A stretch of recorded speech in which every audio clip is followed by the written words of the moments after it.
Hi, this is Tyler Watson, your local State Farm agent. I'm a proud sponsor of Wolverine Athletics and all of our student athletes here in Fremont County. Youth sports are a great way to build future skills that help our kids succeed in life. Teamwork, leadership, time management, and how to perform under pressure can all be learned on the field and in the gym. Good luck to each and every one of the student athletes.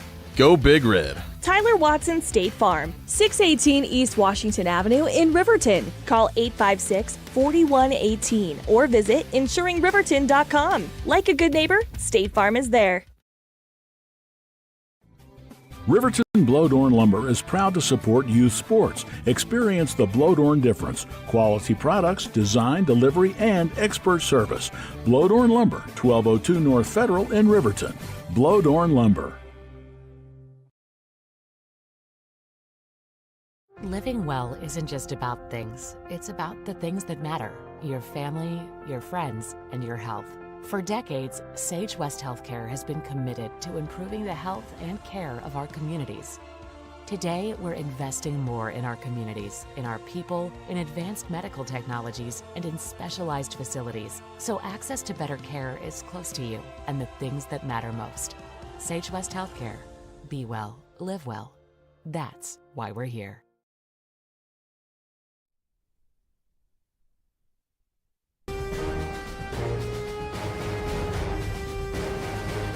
Good evening from Wolverine Field in Riverton. Cody Beers and Baylor Beers bringing you the pregame show brought to you by Hampton Inn and Suites. And tonight, the Wolverines, it's homecoming, and they're hosting the Evanston Red Devils, a team that knocked off Riverton twice this year. But as we'll hear in a few minutes, probably doesn't matter. These are two different teams, Baylor. Yeah, lots of new players for both sides. Riverton obviously very young. Lots of new starters. Evanston, I didn't really recognize anybody on their starting lineup. Maybe Bronson Sims, who's their QB, I believe, this year. But, it's going to be a different ball game here, especially with the new and improved Riverton Wolverines. Bunch of all-state players gone off last year's Evanston team that advanced to the Class 3A state semifinals. They won the quarterfinal here against Riverton because Riverton won the East Conference Championship. So it'll be an interesting game tonight. Evanston 1-1, Riverton 1-1. Homecoming crowd. People got their faces painted out there, and we're ready for some football here on a Friday night where it should be played at Riverton High School. Hey, we'll take a quick break. This is the Hampton Inn and Suites pregame show. We'll come down and we'll break up the matchups a little bit, talk things over, hear from the Evanston broadcaster, also Coach Mark Linhart. We'll talk about scores from around the state. This is the pregame show on KTAK. You need an oil change, but you don't have a lot of time. Expressway Lubes on South Federal in Riverton and Highway 789 in Lander provide a fast, professional lube, oil, and filter change. Expressway Lubes, locally owned and proud to support our local student athletes.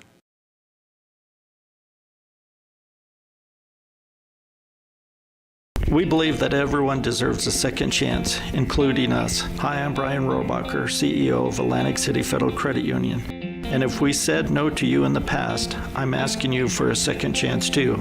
In the midst of everything happening, we are committed now more than ever to second chances and when it comes to your finances. An auto loan for your new car, business loans, home loans, and more. Give Atlantic City Federal Credit Union a second chance to give you a second chance. We've been helping our community thrive since 1964, and now it's your turn. Visit AtlanticCity.coop to apply today. Atlantic City Federal Credit Union, federally insured by the NCUA.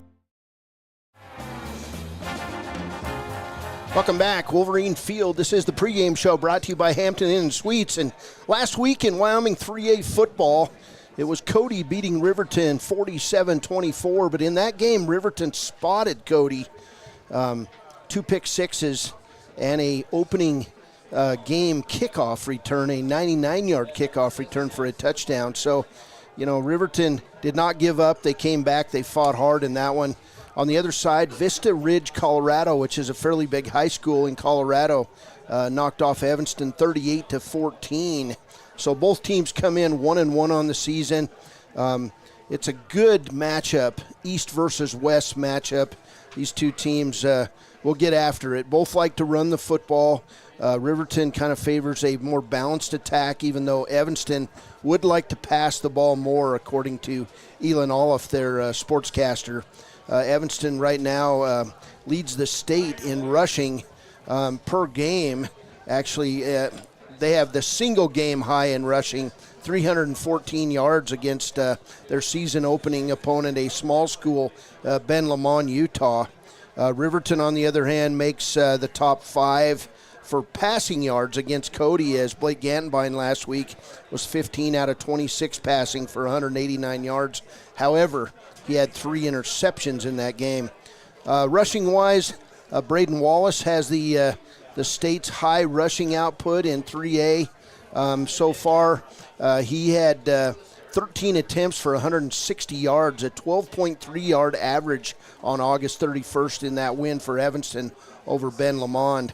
Gantenbein, with that passing output, he has the 4th highest through 2 weeks of the season.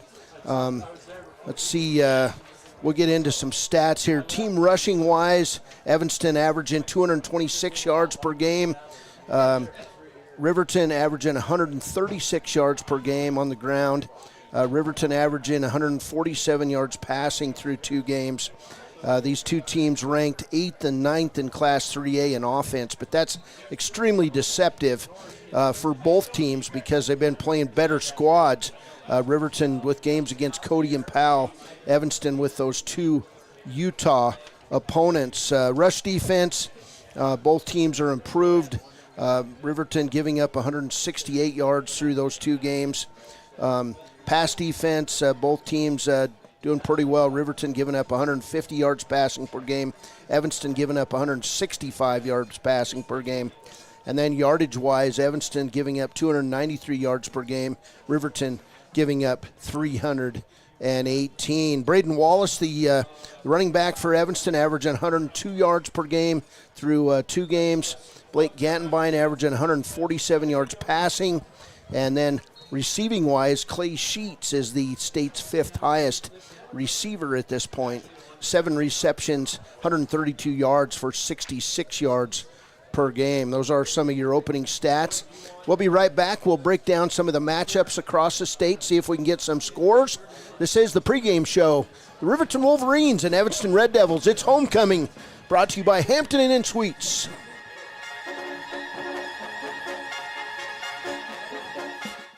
B&M Septic and Excavation offers prompt professional service. Call them today for a quote at 850-2200. They serve far and wide across Fremont County and deep. B&M Septic and Excavation is proud to support Fremont County sports.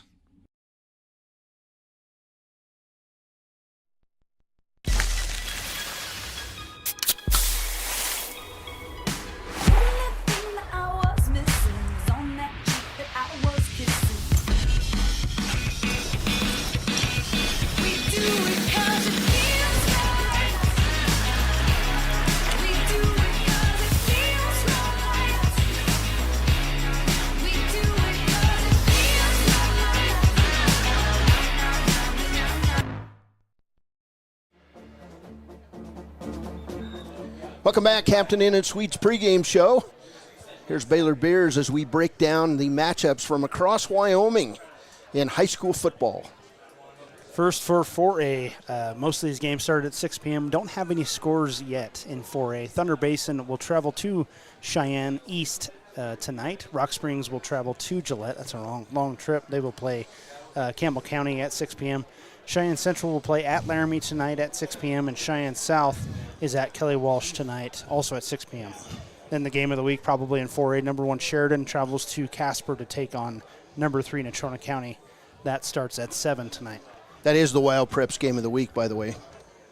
Sheridan and Natrona County? Yes. It's a good call. Oh, okay. Class 3A, number 2 Cody will travel and take on number 3 Douglas. Lander plays at number 5 Powell tonight. Jackson is at Buffalo. All 3 of those games kicked off at 6 p.m. No scores yet. And then we have Rollins traveling to Green River. That kicks off at 7 p.m. In 2A, number 5 Lyman will take on Cokeville. Burns will take on Tongue River. Both those games started at 1 p.m. No scores there either. Wheatland will play at Bighorn tonight at 6 p.m. Glen Rock is at Moorcroft at 6 p.m. Mountain View and Lovell will meet up in Lovell at 7 p.m. And then number 4, Worland will take on Thermopolis in Thermopolis at 7 p.m. And that's covered on WYO Today as well. Pinedale will be at Cameron tonight at 7 p.m. And then Upton Sundance is at Newcastle at 7 p.m. In Class 1A 9-man, Big Piney traveled to Wyoming Indian today. That was at 4 p.m. No score there reported. Number 1, Lingle Fort Laramie is at number 4, Lusk. Number 5, Wright is playing number 2, Southeast. And then Saratoga is at Wind River. All 3 of those games started at 6 p.m. We are covering the Wind River Saratoga game. And then Pine Bluffs travels to Guernsey Sunrise. That kicks off at 7 p.m. In Class 1A 6-man, Matitsi meets at DuBois. Apparently they're both tied number 5 in the Class 1A 6-man rankings. That started at 11:30 a.m. No score there. KC is at number 3 Burlington. That started at 2 p.m. No score. And then for out-of-state action, only one game today. Number 1 in 3A, Star Valley, will travel to Sugar Salem, Idaho, and that begins at 7 p.m. All right, those are your high school matchups. We'll take a quick break. We'll come back. We'll hear from Evanston sportscaster Elon Olaf. He's got an inside scoop to share with us on Red Devils football. Next up on KTAK. Men have a way of doing things. A man has his way of eating, of exercising, of keeping his hands warm, and of straightening up.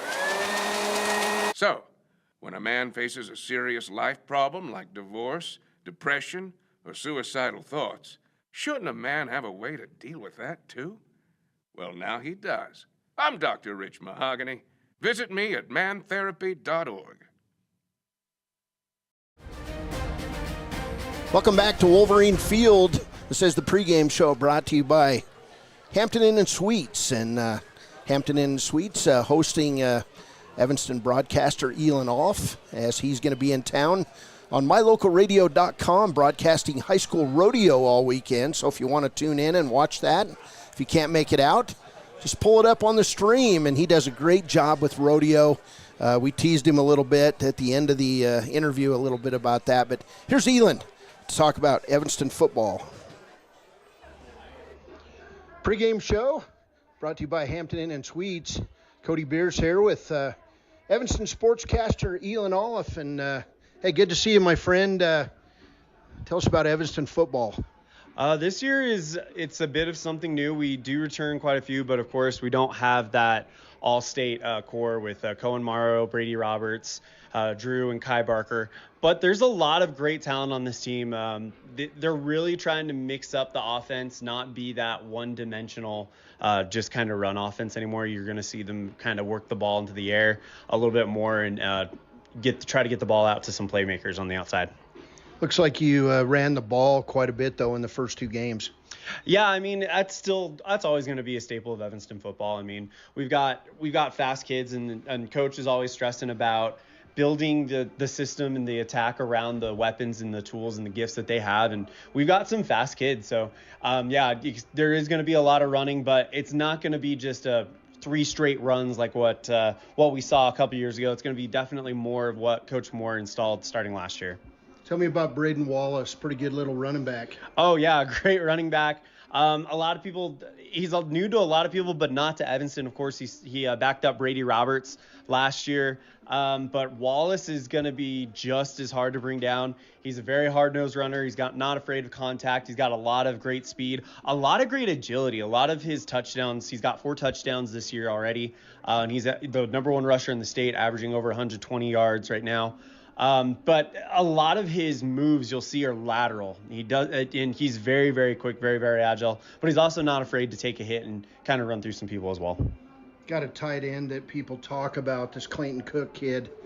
Coach talked about it on the pregame. Like to get the ball in his hands.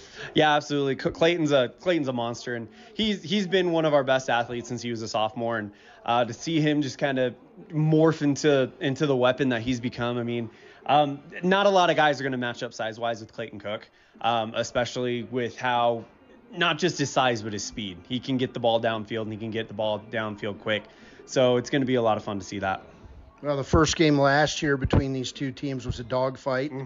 And then you guys came up here, and you could see where the senior leadership, the Morrow kid, the all-state linebacker, quarterback, it was just too much for Riverton in that playoff game.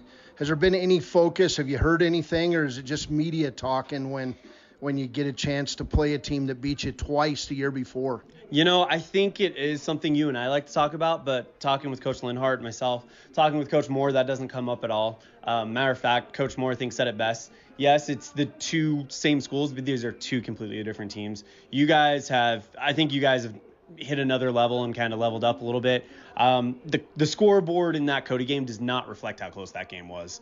So I think you guys are going to have a great season and be a really, really good test. I think win or lose, I think we're in for a great game tonight. And it's been that way the last few times these two teams have met up. I think they're very similar, both at very similar spots of their evolution on rebuilding and becoming a powerhouse that can go compete with the Codys and the Star Valleys. And you guys showed that you can do that this last week. So as far as your original question, sorry, I haven't heard that from any of the coaches, neither Coach Moore or Coach Linhart. But it's something fun to kind of talk about as media, as you know.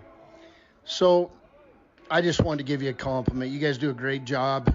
Got a chance to work some baseball with you this summer, and we had a good time. Again, appreciate everything you do for Wyoming high school sports. It's our pleasure, and we have a blast. We love being out here on Friday nights and coming out to Riverton. And not only are we broadcasting Riverton football tonight, you can also catch all performances of the Riverton High School Rodeo on mylocalradio.com as well. So if you got something to do this weekend, why not support some of the Cowboy State Cowboys right here in Riverton? And if you can't make it, we got you covered on mylocalradio.com. Did you bring your cowboy hat?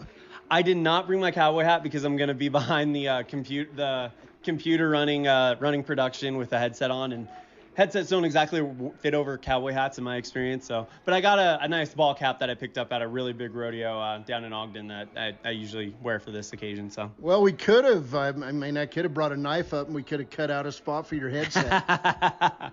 Both the headset and the hat are pretty expensive, Cody. Elin, thanks. Appreciate you being here. Good to see you. Hey, nice to see you too. Best of luck to Riverton. All right, that's Elin Olaf, the voice of the Evanston Red Devils. We'll take a quick break. We'll come right back, and we'll hear from Riverton coach Mark Linhart. It looks like Evanston won the flip, or did Riverton win the flip? I believe Riverton won and deferred. Okay. So Evanston will be receiving. All right, we'll be right back. This is the Hampton Inn & Suites pregame show on KTAK. A proud sponsor of this broadcast is Bailey Enterprises. For over 50 years, Bailey has become the name you can trust. With Pit Stop Travel Centers, you can fuel up and stock up on trip snacks at locations all over Fremont County. You can also put your trust in Bailey Tire and Auto for service to keep handy for those times when your luck runs out on the road. Refresh at the Speedway Cafe with a dine-in meal or a round of carry-out with a variety of specials to keep you going. Go with Bailey.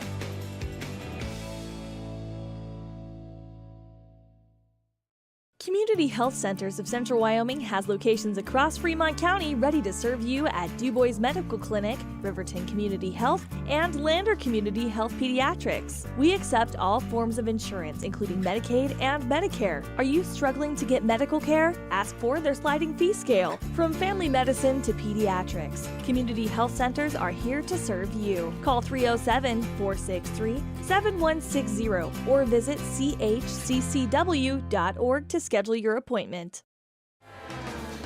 Welcome back, Wolverine Field. It's homecoming pregame show brought to you by Hampton Inn & Suites. Coach Mark Linhart caught up with him. He was all over the place this week doing his other job as assistant activities director. Here's Coach Linhart on tonight's game.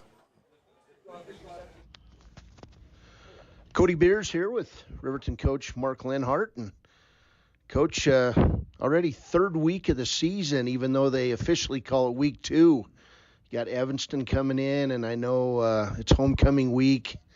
A lot of things going on there, but you got a chance to avenge some couple losses from last year. Yeah, I mean, I don't know if there's a bunch of carryover. You know, they're playing a lot of new guys.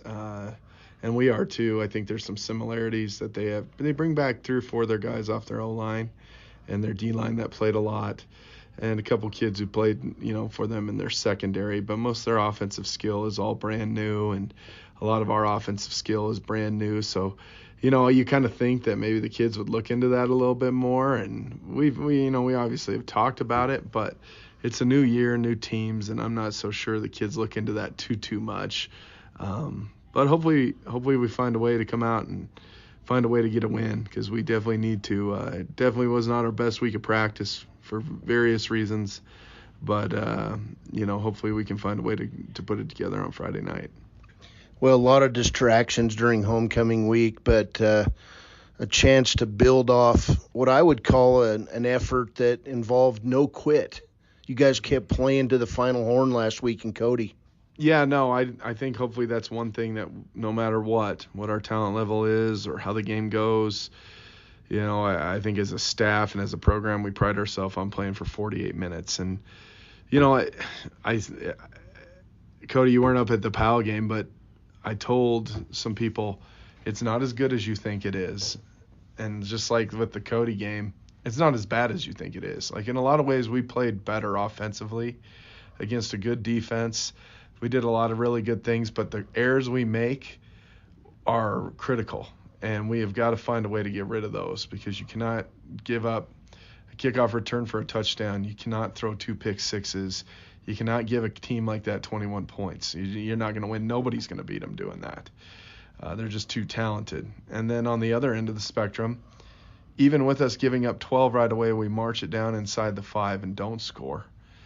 Then we get a turnover, and then we march it down again inside the 10 and kick a field goal. So even with all that had gone wrong, we easily could have had the score at 14-12 with just executing a little bit better in the tight red areas. So that's been a point of emphasis for us this week. And frankly, for the last 2 years, I feel like our teams here at Riverton have moved the ball between the 20s really, really well, but we get bogged down in that red area. And so we have to, as a staff, we have to come up with some ways to find a way to get our guys to perform better when we get down in there, because we aren't stopping people enough in that area. We did against PAL, but the other night against Cody, every time they got inside the red area, they scored, and then we didn't score enough. So we got to try and find a way to fix that. How do you score when you're in the red zone? I mean, that's a challenge at all levels of football, but how do you do it? I think it's a mix of a lot of things. I think our ball carriers have to sense that and understand that there's going to be an extra guy in there, and we can't formation and scheme to get people out of there. I think that's part of it. Our ball carriers have to run harder when we get down there, and I think our O-line has to, and tight ends and receivers and everybody who's blocking has to block tougher. It gets a lot harder to throw when the field gets that condensed down there. Your precision has to be a lot more to be desired, and so hopefully we can find a way to make that happen. And there's just too many mistakes. We lost the special teams battle. That's something we pride ourselves on, is trying to win that fast the game every week. And it was a good eye opener for our kids. But you're right, we didn't quit. And in a lot of ways, offensively, we moved the ball better than we did the week before. But we did not tackle as well. Now, is that because of us, or is that because of Cody's got some really, really speedy guys? We'll continue to find out. What do you know about the Red Devils? Well, like I've said, they bring back quite a few of their linemen. It's hard, in the first game they played Ben Lohman, who's really struggled, and it's hard to really get a beat on him. And then they played Vista Ridge out of Colorado, who looked very talented. So, in both games they did some really good things. I'm expecting a smash mouth effort. They really want to get the ball to number 88, Clayton Cook, their tight end. He's a talented kid. He's a 6'3", 6'4" kid, and, probably 210. He looks an awful lot like 87 last year, the Barker kid. And so, I like the backs that they're rotating in, and they're doing enough offensively where you have to still honor things. They're running their bootlegs well. They're throwing the short stuff well. And so I think it's going to be a huge challenge for our guys, but I think Evanston football will never change from the fact that they're going to show up and try and run it right at you. And I'm sure that's what they're going to try to do to us tomorrow night. And, truthfully, that's what we want to be. So I'm expecting a physical football game for sure. And I think it's two pretty evenly matched teams once again. And so it should be a heck of a ball game. Always nice to get a good homecoming crowd. And if you had a message for Riverton fans, what would it be coming home for 3 straight? Well, I think that people need to respect the effort and commitment that our kids have made, and that just doesn't go for football. I think it's for our athletes in general. I know every coach that's in this program, in this department, works very hard to get our players as good as they can be, whether it's summer, whether it's, team meals, whether it's training, whatever it may be. There's a lot of people who are working hard to put a good product on the field for our community. And so hopefully the community will show out for the volleyball game on Thursday night tonight, and hopefully, the football game is well attended as well. I mean, the weather's going to be nice. It's the perfect time to come out and watch. And so hopefully Riverton shows out and shows up and comes out and watches our guys play hard. Coach, good luck. We'll see you after the game. All right, thanks, Cody. All right, that's Coach Mark Lenhart on the pregame show, and it's fun to talk to the guy because he's high-principled, high-integrity type of person, and you feel better when you're done talking to him. I always leave those interviews, Baylor, feeling good, You just do. He certainly isn't a Bill Belichick. He will give you everything that he's thinking all at once. All right, this is the pregame show. We'll be back after the national anthem on KTAK. Dos Burritos is proud to support Fremont County sports teams. Enjoy bold Mexican flavors that'll have your taste buds shouting "Olé!" Follow them on Facebook, Instagram, and TikTok for updates on events and food truck locations. The staff and board of the Fremont County Fair wish to thank everyone who attended the fair this year. Whether you enjoyed Family Day, a night event, entered a craft, or showed livestock, thanks for all your efforts. Stay tuned for a bigger and better Fremont County Fair next year. Good news, DUI crashes and deaths are falling in Fremont County. We're doing better, but even one death on our roads from impaired driving, we take personally. We started the Fremont County DUI Task Force 2 years ago because we're losing too many friends, family members, and community members to impaired driving. So we've joined forces to work together to find and stop impaired drivers in Fremont County, wherever they are. And we're making an impact, but we need your help. If your summer activities involve alcohol, plan ahead and make good choices. Drink responsibly, designate a sober driver, or call Safe Ride. And don't let your friends drive impaired either, even if you have to take their keys and find them a safe ride home. Let's all look out for each other and keep everybody safe. Remember, don't risk it. Drive sober. Why should your new floor come from Carpet One? Because we're passionate about the spaces our neighbors call home. We're part of your community, and we're also part of the world's largest cooperative of independently owned and operated flooring stores. So you can be sure you'll get great selection and outstanding value with every installation. Whether it's carpet, hardwood, tile, or luxury vinyl, our experts take the guesswork out of choosing the right floor. We're your local Carpet One Floor and Home, the one store for your perfect floor. Welcome back to the pregame show on KTAK. I'm Cody Beers, joined by Baylor Beers, and hey, we're ready for the starting lineups. It's Evanston and Riverton, home opener 2024. No starting lineups for the Evanston Red Devils in this one, but for your Riverton Wolverines at one defensive end, he's back after taking a week off. He's a 6'4", 235-pound junior, Caden Liebrecht. At one defensive tackle, a 5'10", 230-pound senior, Aaron Gonzalez. At the other defensive tackle, a 6'4", 225 senior, Ryan Cox. And then finally, the other defensive end, a sophomore, 6'2", 175, Dane Cox.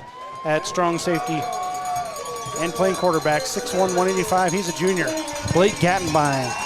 At one linebacker, he's 6'1", 220, he's a senior, Tyree Harris Aragon. And at the other linebacker, he's a 5'10", 185-pound junior, Aiden Sanchez. And then the weak side safety, a senior, 6 foot, 160 pounds, Jackson Larson. Finally, for your corners, on one side, a junior, 5'11", 155 pounds, Clay Sheets. And on the other side, a 5'9", 155-pound junior, Hunter Saltzgaber. And then finally, at free safety, starting tonight, he's a sophomore, 6 foot, 155 pounds, Peyton Larson. All right, those are your Riverton starting lineups tonight. Treber is not here tonight, and so Gage Treber, he's homesick. We wish him well, and so Riverton only having to make one change tonight. the big man, Caden Liebrecht, back. It'll be interesting to see what his impact is tonight. And keys to the game, Baylor, as we get ready to roll. Offensively, I think for Riverton, you've got to block for the run. You've got to get the run established early in the game. Make Hunter Saltzgaber feel comfortable running the football. You got to hold on to it, no penalties, and you got to win the special teams game. No long kickoff returns. You've got to cover the kickoffs tonight. What's your keys to the game? I think offensively, they struggled in the red zone last week against Cody. I think you got to finish those drives. It's good to have a long drive and 8 minutes off the clock, but if you can't finish in the red zone, you're going to have a hard time beating anybody. So look for Riverton to finish some of those drives with 7 points versus 3 points. And then defensively, it's the age-old story in Wyoming high school football. All teams want to do are run and run and run. So if you can force this Evanston team with a brand-new QB this year to pass the ball, Riverton's defense will be on the right side of the win tonight. All right, so the Wolverines wearing their black uniforms, red numbers, the cardinal red numbers outlined in white. They've got the black pants with the white stripes down each side. On the other side, Evanston comes out in the blue pants, white jerseys, red numbers, and they've got stripes down each side. So those are your uniforms. Uniform report tonight. Wolverines going to come out. They're going to kick off to start this game. It'll be Hunter Saltzgaber, in all likelihood, and I'm going to speak way ahead of things, but he's got all-state potential as a junior running back and kicker and defender. He's just been outstanding. So Saltzgaber will tee it up back deep for Evanston. They'll be two deep. It'll be number 6, Brooks Serrell. And on the other side, the running back we've been talking about, Braden Wallace. So we're about ready to get underway as the Marching Wolverines playing the fight song here. And a decent crowd in from Evanston. Big crowd for Riverton. We're underway as Saltzgaber lets it go. It's going to go over the head and out of the back of the end zone. It'll be Evanston football, 1st and 10 on their own 20. That's such a powerful weapon in high school football. We saw that last week against Cody. Starting on the 20 versus scoring a touchdown on the first play of the game makes a big difference. You just don't want to start with a kickoff return for touchdown. And if you've got a weapon like Hunter Saltzgaber, you want to kick that ball out of the end zone every chance you get. Absolutely. Don't give him a chance. The strategy usually is put your best runner as the kick returner. And so it's definitely a smart play. Bronson Sims, a 6 foot, 160-pound senior, is the Evanston quarterback. They'll hand up the middle. Big hole. And off to the races is Braden Wallace. He's to the 20, 10, 5, touchdown Evanston. He was not touched at all on the play. 80 yards for a touchdown by Wallace. And I could have driven my pickup through that hole. It was gone. Certainly starting on their heels are the Wolverines tonight. 80-yard run for Wallace. And coming on to kick the extra point, or attempt the extra point, will be number 17, Victor Lozano. Lozano's kick is up. It's good. It's 7-0 Evanston. We're 12 seconds into this ball game. Evanston leads at 7-0. We'll be back on KTAK. Hi, this is Tyler Watson, your local State Farm agent. I'm a proud sponsor of Wolverine Athletics and all of our student athletes here in Fremont County. Youth sports are a great way to build future skills that help our kids succeed in life. Teamwork, leadership, time management, and how to perform under pressure can all be learned on the field and in the gym. Good luck to each and every one of the student athletes. Go Big Red! Tyler Watson State Farm, 618 East Washington Avenue in Riverton. Call 856-4118 or visit insuringriverton.com. Like a good neighbor, State Farm is there. Riverton Blodorn Lumber is proud to support youth sports. Experience the Blodorn difference. Quality products, design, delivery, and expert service. Blodorn Lumber, 1202 North Federal in Riverton. Blodorn Lumber. Welcome back. That off-tackle play First snap of the ball game, Wallace got it. Hole was about 6-7 feet wide, and nobody was there. He got to the second level, and he was gone. Lozano's kick makes it 7-0. Riverton's going to get the offensive chance here right away in this first quarter as Lozano will kick it off. It'll be fielded and kicked, and going down and receiving the ball or covering it up is Hunter Saltzgaver. That was a line drive kick from Lozano, and Saltzgaver falls on it at the 21-yard line. So 1st and 10 for the Wolverines. Those are certainly hard to receive, so props to Hunter on that one. When I was in high school, had a game where I fumbled 4 of those in a row, and then I wasn't on kickoff return anymore the next game. So I remember that. Yeah. All right, so Gantenbein comes out. Under center, they'll have a kind of a power I lineup in the backfield, and handing it off right side to Saltzgaver, and he'll break out near the 30-yard line. He'll make the 29-yard line. It'll be a gain of 9 on first down for Hunter Saltzgaver. Great blocking on that right side as Riverton comes out in the power I. I think you'll see Riverton try to do much of the same as Powell, just try to pound it. We saw some of those kind of interesting power formations against Powell. Didn't really see many last game, but they work. 3 receivers set for Riverton. Nobody in the backfield with Gantenbein. Here's Saltzgaver, and now Gantenbein comes off the left side. He'll have a first down. He's up over the 40, up near the 45. He'll be wrestled down just on Riverton's side of the 45-yard line. That'll turn out to be a 16-yard run and a Wolverine first down. So back-to-back run plays result in almost 25 yards of offense. Blake and Hunter are the perfect 1-2 punch.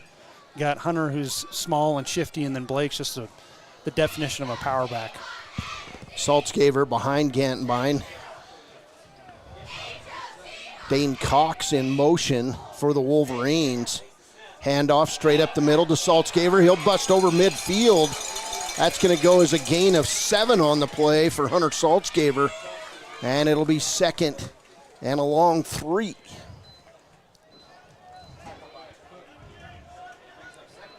So nice job by Riverton running the football so far.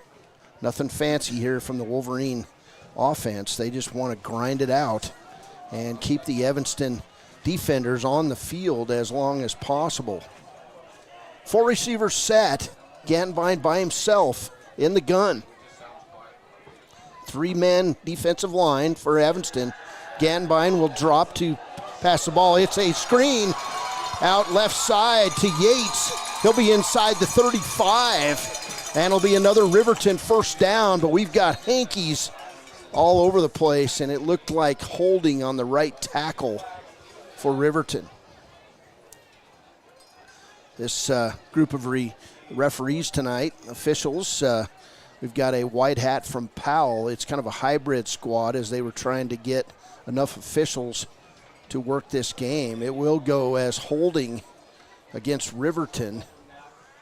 Lenhart arguing his case, but it'll back Riverton up to the 40, to its own 41, where it'll be 2nd and 14. It's kind of what we've seen, those drive-killing penalties. You know, obviously moving backwards is not where you want to be. Not what you want to be doing, I should say. 3-man defensive front, 4 linebackers for Evanston. And now 2 backs in the backfield as Gantenbein under center. He'll hand it off left side to Jackson Larson, and he'll gain up to the 46-yard line. So he'll gain back 5 yards, and it's going to be, I believe, 3rd and 9, excuse me. So 3rd and 9, already a crucial 3rd down for the Wolverines. Wolverines did pretty well on 3rd down, and Cody converting about 55%. Gantenbein out in the gun, 4 receivers in the set, 3 on the far side, 1 on this side. And Gantenbein will drop to pass, and we'll get a timeout taken by the Riverton Wolverines. We've got 9:26 to play, first quarter. Evanston 7, Riverton 0. We'll be back. This is Wolverine football on KTAK. Living well isn't just about things. It's about the things that matter. Your family, your friends, and your health. For decades, Sage West Healthcare has been committed to improving the health and care of our communities. Today, we're investing more in our communities, in our people, in advanced medical technologies, and in specialized facilities, so access to better care is close to you and the things that matter most. Sage West Healthcare. Be well, live well. That's why we're here. You need an oil change, but you don't have a lot of time. Expressway Lubes on South Federal in Riverton and Highway 789 in Lander provide a fast, professional lube oil and filter change. Expressway Lubes, locally owned and proud to support our local student athletes.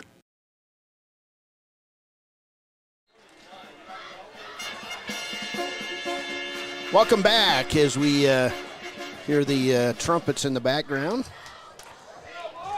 3rd and 9 for Riverton. Gantenbein in the gun. 3 receivers set. Saltzgaver off his shoulder. Gantenbein will stop. He'll pop it over the middle. It'll be a first down for Riverton as Dane Cox going to gain almost 15 yards on the play. It'll be a Riverton first down, but then we get a flag down. Looks like after the play, and it's going to be a horse collar tackle on Evanston. That'll be actually a face mask. So that'll be another 5 yards on the play. And a Riverton first down on the 38-yard line. Almost, it's the 37-yard line of Evanston. So sun going down. It's a beautiful night for football. Blue sky, lights on. Guess what tomorrow is?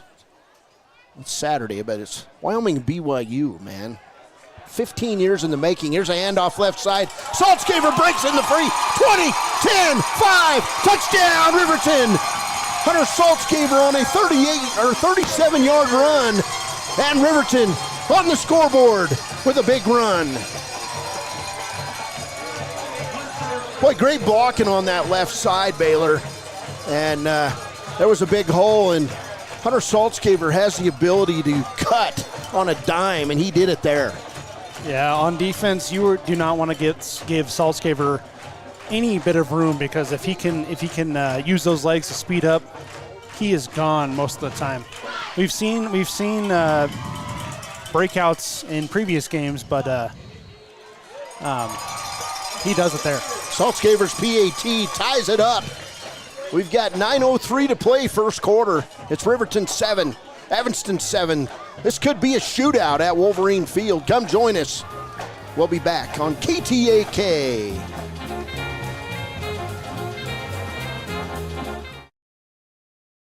We believe that everyone deserves a second chance, including us. Hi, I'm Brian Robacher, CEO of Atlantic City Federal Credit Union. And if we said no to you in the past, I'm asking you for a second chance too. In the midst of everything happening, we are committed now more than ever to second chances, and when it comes to your finances. An auto loan for your new car, business loans, home loans, and more. Give Atlantic City Federal Credit Union a second chance to give you a second chance. We've been helping our community thrive since 1964, and now it's your turn. Visit AtlanticCity.coop to apply today. Atlantic City Federal Credit Union, federally insured by the NCUA. Welcome back, Wolverine Field. Riverton ties it up on a 37-yard touchdown run over the left side by Hunter Saltzgaver. He adds the PAT. We're tied at 7. Just 3 minutes into this first quarter, and we've already had fireworks, Baylor. Yeah, Hunter up already over 50 yards on the ground on 3 rushes. He's doing well against this porous defense that Evanston's brought to the table. 7-7 ball game. Saltzgaver hits it deep. It's going to go in the end zone. There will not be a return. And now Riverton's defense, which it was a head scratcher, first play of the game from Evanston. And you bet that they'll probably try to run it over left tackle a bunch as the running back for Evanston. 1 carry, 80 yards. That's Braden Wallace. 175-pound junior, and he leads the state in rushing, and there's a reason why. He's very quick to the hole and fast down the field. Evanston in the gun. Wallace off the left shoulder. They'll pass it left side to Wallace, and he's going to be wrestled down, but not before a gain of about 7 yards on just a little flip play out to the left side. I wouldn't even call it a screen play, but a gain of 7 on first down. Wallace, I think the radio broadcaster said it. He might have been talking about Clayton Cook for Evanston, but Wallace is a big runner.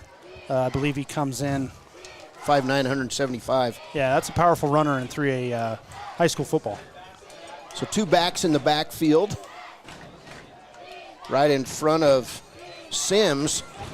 And we got a handoff up the middle, back the other side to Wallace. It'll be a first down for Evanston, and a tackle on the play by a pair of Wolverines. Keaton Arnold in on the tackle along with Aaron Gonzalez. So first down for Evanston out to the 34. But the defense shows that they can tackle Braden Wallace. That's good news. Coming into the game, got done with the first kickoff and took a breath, and then that play obviously happened, but Riverton's responded well so far. Sims in the gun. 1 receiver in motion. Sims will roll right side. He'll throw the ball. It's going to be complete out just over the 40-yard line, and the receiver, the receiver for the Red Devils, Brooks Searley, a 5'9", 160-pound senior. That tackle that time by Jackson Larson. Bronson Sims kind of has a weird release, almost like a sidearm Troy Tulowitzki kind of throw. Yeah, Linhart kind of talked about that a little bit in the pregame, but Wolverines in a 5-man front. Linebackers have to do the job. Here's a handoff to the fullback, and a great job there by Ryan Cox. Pulls down the fullback. That's Brecken Rich, the 5'10", 180-pound senior. And that's what happens when you're strong. Ryan Cox reached out with one arm and pulled him plumb to the ground. So 3rd and 4 for the Wolverines. Big third down play if you're Riverton's defense. You want to get a 3 and out, get the offense back on the field, especially in your home opener. Here's Sims. Wallace off his right shoulder. 4 receiver set for Evanston. Handoff, nope, Sims drops. It's going to be a little screen, and catching is Rich, and he's knocked down on the play. Great coverage that time by Caden Arnold, and it's going to be a loss, and it'll be 4th down for Evanston.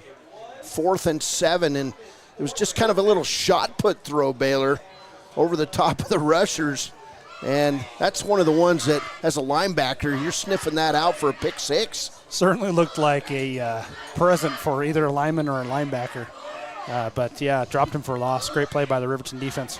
Back deep for Riverton, signaling for a fair catch is Jackson Larson. He'll catch it right at the 30-yard line, where it'll be Riverton first down after that punt by Lozano. First down and 10 for the Wolverines. 33-yard punt there by Lozano. Already the second offensive possession for Riverton. Evanston's already had it twice, and we're barely, almost half. Are we 5:24, 6:24? I think we're 6:24, so not even halfway through the first quarter. Riverton football. Gantenbein in the gun, 3 receivers left for the Wolverines. Gantenbein will drop the pass. He'll drop it off to Saltzgaver. Saltzgaver cuts right, and he'll barely get back to the 30 on that little screen pass. That tackle on the play by number 56, Taryn Hawes, a 6', 220-pound senior. So Riverton, they saw something on film that they thought they'd be able to exploit with those little screen passes, and now what you're seeing is Evanston's pulling 8 guys into the box as Gantenbein in the gun. Two running backs in front of him. It'll be Gantenbein running the ball. He'll break it over the 35, out near the 38. That'll be a gain of 8 on the play for Blake Gantenbein. Well blocked by the Riverton line and those 2 running backs in front of Gantenbein. It'll be 3rd and 2 for the Wolverines. Gantenbein using his strength, too, to break a few tackles there. Gotta love a good stiff arm from a QB. One of the things Lenhart was focusing on in practice this week, as he told me the other day, was got to try to get Gantenbein to run with bigger strides. He tends to take little steps when he's looking for a hole. You want him to hit the hole quickly. 3rd and 2 for the Wolverines. Gantenbein under center. Riemann in motion. Pitch left side, to Saltzgaver.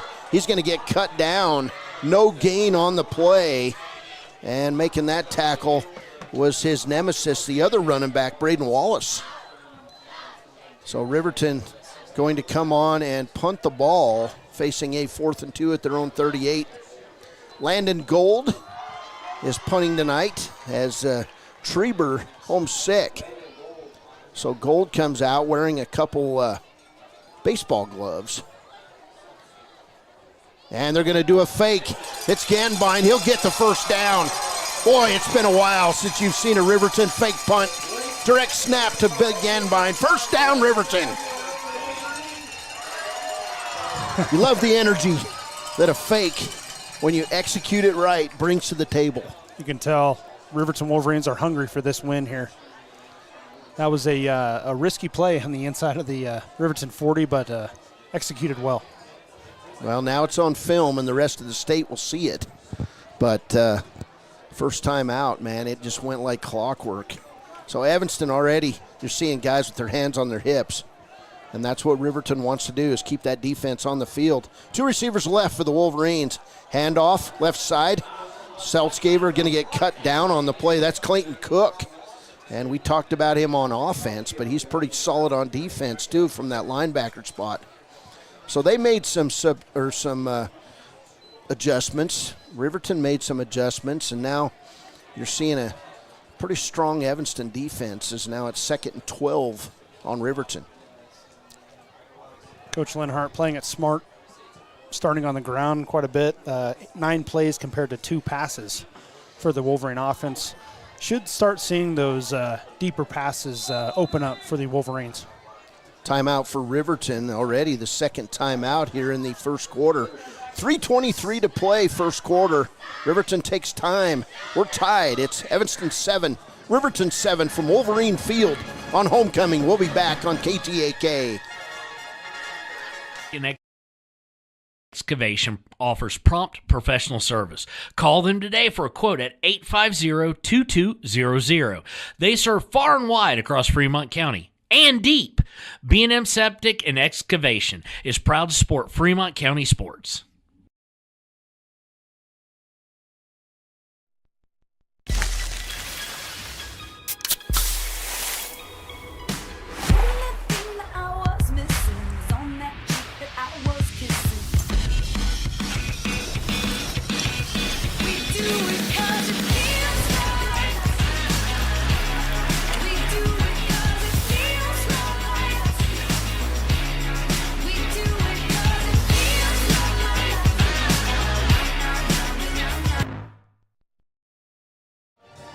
Welcome back, Wolverine Field on homecoming. You got the marching Wolverines standing and playing proudly, and you've got a strong cheerleader squad down here in front of us. The Riverton High School Choir also performed the national anthem, and we're going to get a video up of them at halftime.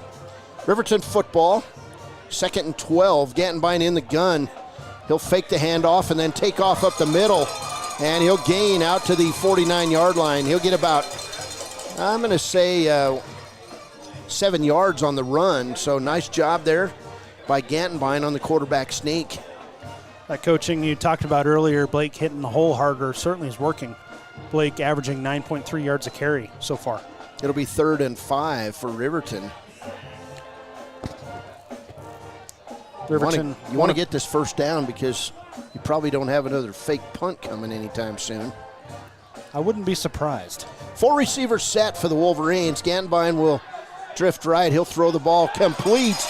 And it goes to Clay Sheets. It'll be a Riverton first down at the Evanston 40-yard line. Gain on the play of 11 yards. Wolverines making a move here.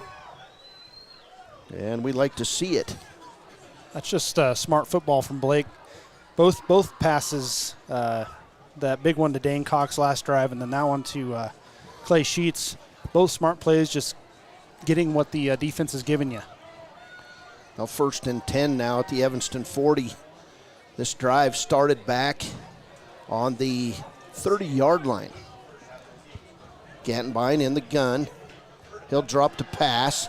He's getting rushed. It's going to be a center screen.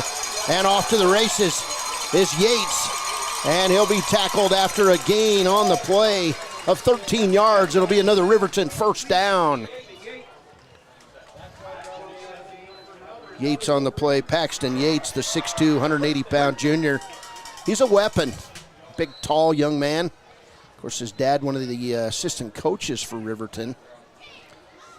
And now we're going to get a substitution as coming off the field for Riverton is going to be Tyree Harris Aragon. And looks like he's cramping up a little bit maybe. Way too early in the game to be cramping up.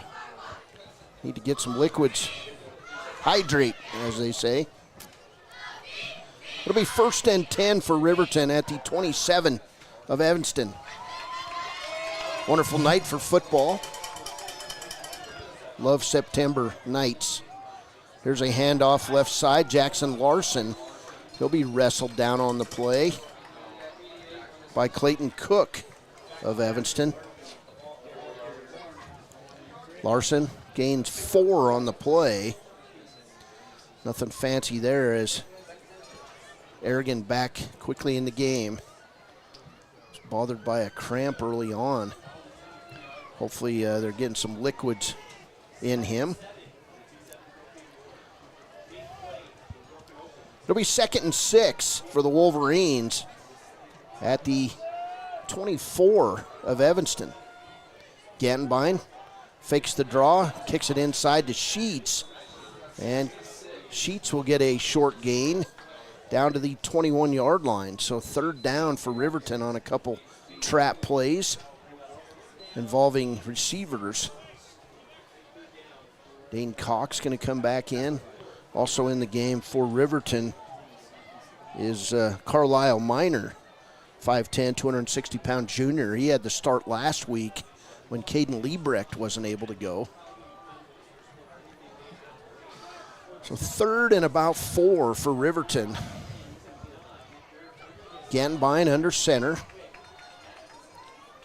He'll go up to pass. Wide open down deep and tipped away. Unfortunately, Yates was wide open on that play. Dane Cox was who I was looking at about the 10.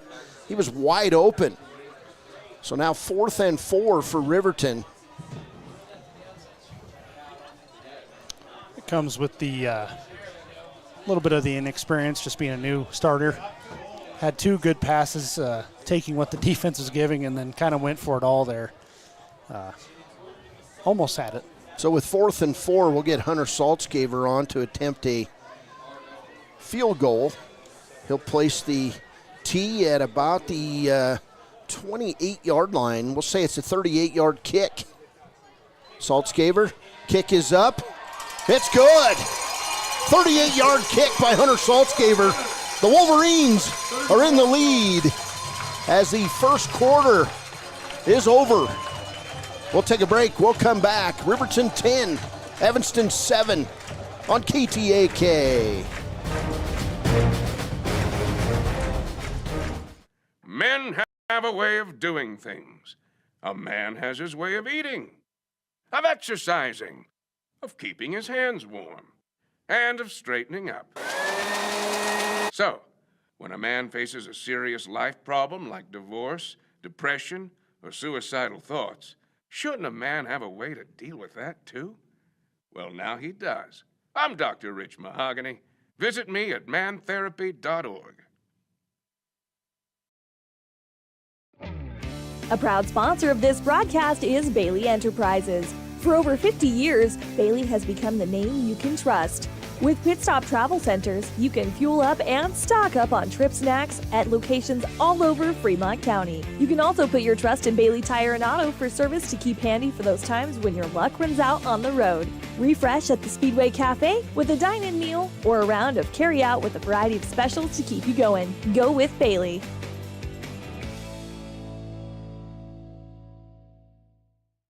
Community Health Centers of Central Wyoming has locations across Fremont County ready to serve you at Du Bois Medical Clinic, Riverton Community Health, and Lander Community Health Pediatrics. Kickoff coming from Hunter Saltzgaver. It'll be fielded by Wallace at the 6-yard line. Wallace over the right side. He'll cut it back. And he's off and running, but tackled right at the 30-yard line by Riverton. About 4 missed tackles on that play. Coming up with the tackle officially for Riverton, Cameron Vincent. Wallace, a smart runner for sure. He looks for the hole. Definitely doesn't run full steam into people. That's for also sure. Braden Miller on that tackle. And Hunter Saltzgaver coming out of the ball game. Looks like he's all right. He just went and got the tee. He's bending over, taking a bit of a break. We'll see if he's all right. First and 10 for Evanston on their own 30. Hand off to the fullback, Breckenridge. And he's a load. And pulling him down on the play was Tyree Harris Harrigan. Back in the game, Hunter Riemann. 2nd and 3 after that 7-yard gain by Breckenridge. So far, haven't seen very much from Evanston running outside the tackles. Rich, good baseball player for the Evanston Outlaws, Legion team. Sims will hand off up the middle, gain of about 2. That handoff that time to Breckenridge. So second, that was a gain of 1. So second, 3rd now, and 2. As a good tackle by the Wolverines. I did not see the number on that one. Last drive for Evanston, I believe, ended in a 3-and-out as well. Boy, and that's what you want right here. 3rd and 2. Riverton in that 5-man defensive line. Handoff left side, Wallace. He'll get a first down and more. And he's wrestled down by Aragon on the play. That'll be a gain of 5 that time for Braden Wallace. So 1st and 10 for the Red Devils. Into the second quarter, 10:34 to play. And it'll be 1st and 10 at the Evanston 43. Riverton leading this ball game 10-7. Of course, we're streaming. If you can't get the radio broadcast, you can always listen to our call and the video on WYO Today's YouTube page. Sims in the gun. He'll hand off left side to Wallace. And making a play, there he is. The big junior, Caden Liebrecht. Just absolutely destroyed that play, Caden Liebrecht. Good to have him back. It's a play to watch if you're a lineman, an aspiring lineman, because even though he wasn't free in the backfield, just disrupting that blocker, pushing him back, that's what wrecked that play. 2nd now and 12 for Evanston. 2 receivers set for the Red Devils. Sims will drop to pass. Wolverines giving chase. Sims going to take off and run. He's going to gain about 5 yards on the play. Just a good heads-up play by Sims, and it looked to me like Ryan Cox could have nearly been held on that play. No flag. So now 3rd and 7 for Evanston at their own 46. 9:19 to play here in the first half, excuse me.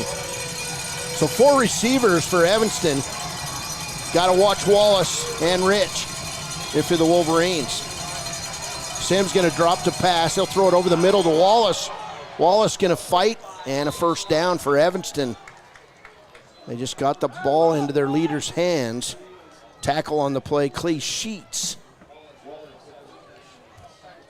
And it'll be another Evanston first down. And 9-yard gain on that pass. Wallace so far all over the field. 90 yards on the ground, 12 yards or 16 yards receiving. He's playing the slot in this offensive set as Rich is behind Sims. And Sims will come left side. He's going to get tackled in a hurry that time.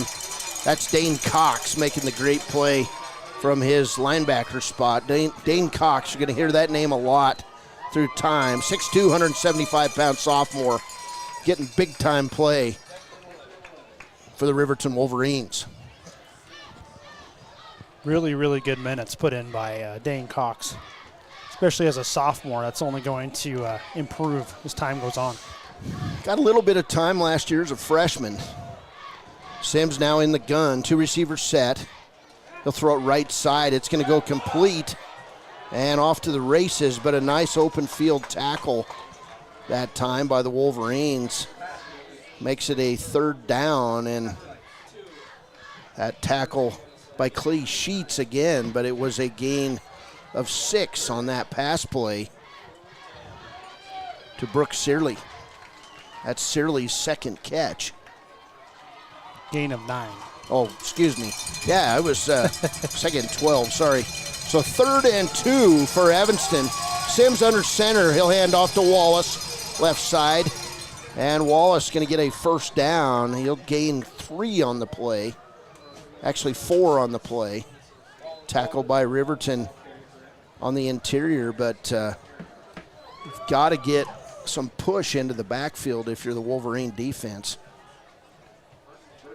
So 1st and 10 for Evanston on the 34 of the Wolverines. Kind of surprising they're not running Wallace more, just given his elusiveness. Such a slippery back.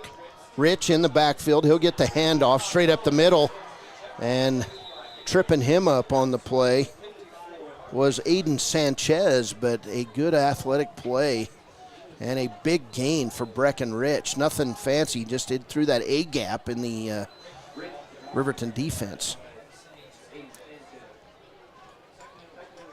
2nd and 1 now for Evanston. Clock running. 6:34 to play here in the first half. This has become a grinded out battle. Here's Sims. He'll roll right. Pass the ball complete to Clayton Cook down inside the 20 as Evanston enters the red zone at the 18-yard line. Cook was open on that pass play. They don't have a long passing game, but it's very effective short passing game, getting some guys open against Riverton's defense. Clayton Cook, that's his first catch of the night. Kind of surprising. He's a big wide receiver, 6'4", 205. He's the guy that Lenhart said would catch the ball. 4 receivers in this set. Rich right beside Sims. Wallace in motion. Sims will pull it back. He'll get wrestled down by a host of Wolverines. Aragon in on that. Dane Cox. Also for Riverton, Daniel Clausen on that tackle. Gain of 4 on the play. It'll be 2nd and 6 as Evanston has reached just inside the Riverton 15. 2nd and 6. Sims in the gun. Rich beside him. Wallace off his right side. Now Sims going to take off running to that right side. He'll get a short gain. Gain about 3. So that leaves Evanston with a makeable 3rd down play, and this is where the Riverton defense must stiffen. 3rd and 4 for the Evanston Red Devils. Evanston already with 3 third down conversions on this drive. I think they've gone to Wallace on every single one of them. So probably key him. You can expect Wallace here as the Wolverines line it up. 5-man defensive line. Can they stop the Evanston? Handoff right side to Wallace. They got him. Caden Liebrecht also in on the play. To slow him down was Daniel Clausen. And it's going to be 4th down for Evanston on the 13 of the Wolverines. So they lost a yard on that play. It's going to now be 4th and a long 4. And coming on, Lozano. He's going to attempt the field goal for the Evanston Red Devils. Evanston probably going to have to take a timeout as they're mixed up trying to get guys on the field. And they do. Timeout, Evanston. 4th down and 4. We'll come back for the field goal try. Riverton 10, Evanston 0. 6:04 to play in the first half from Wolverine Field.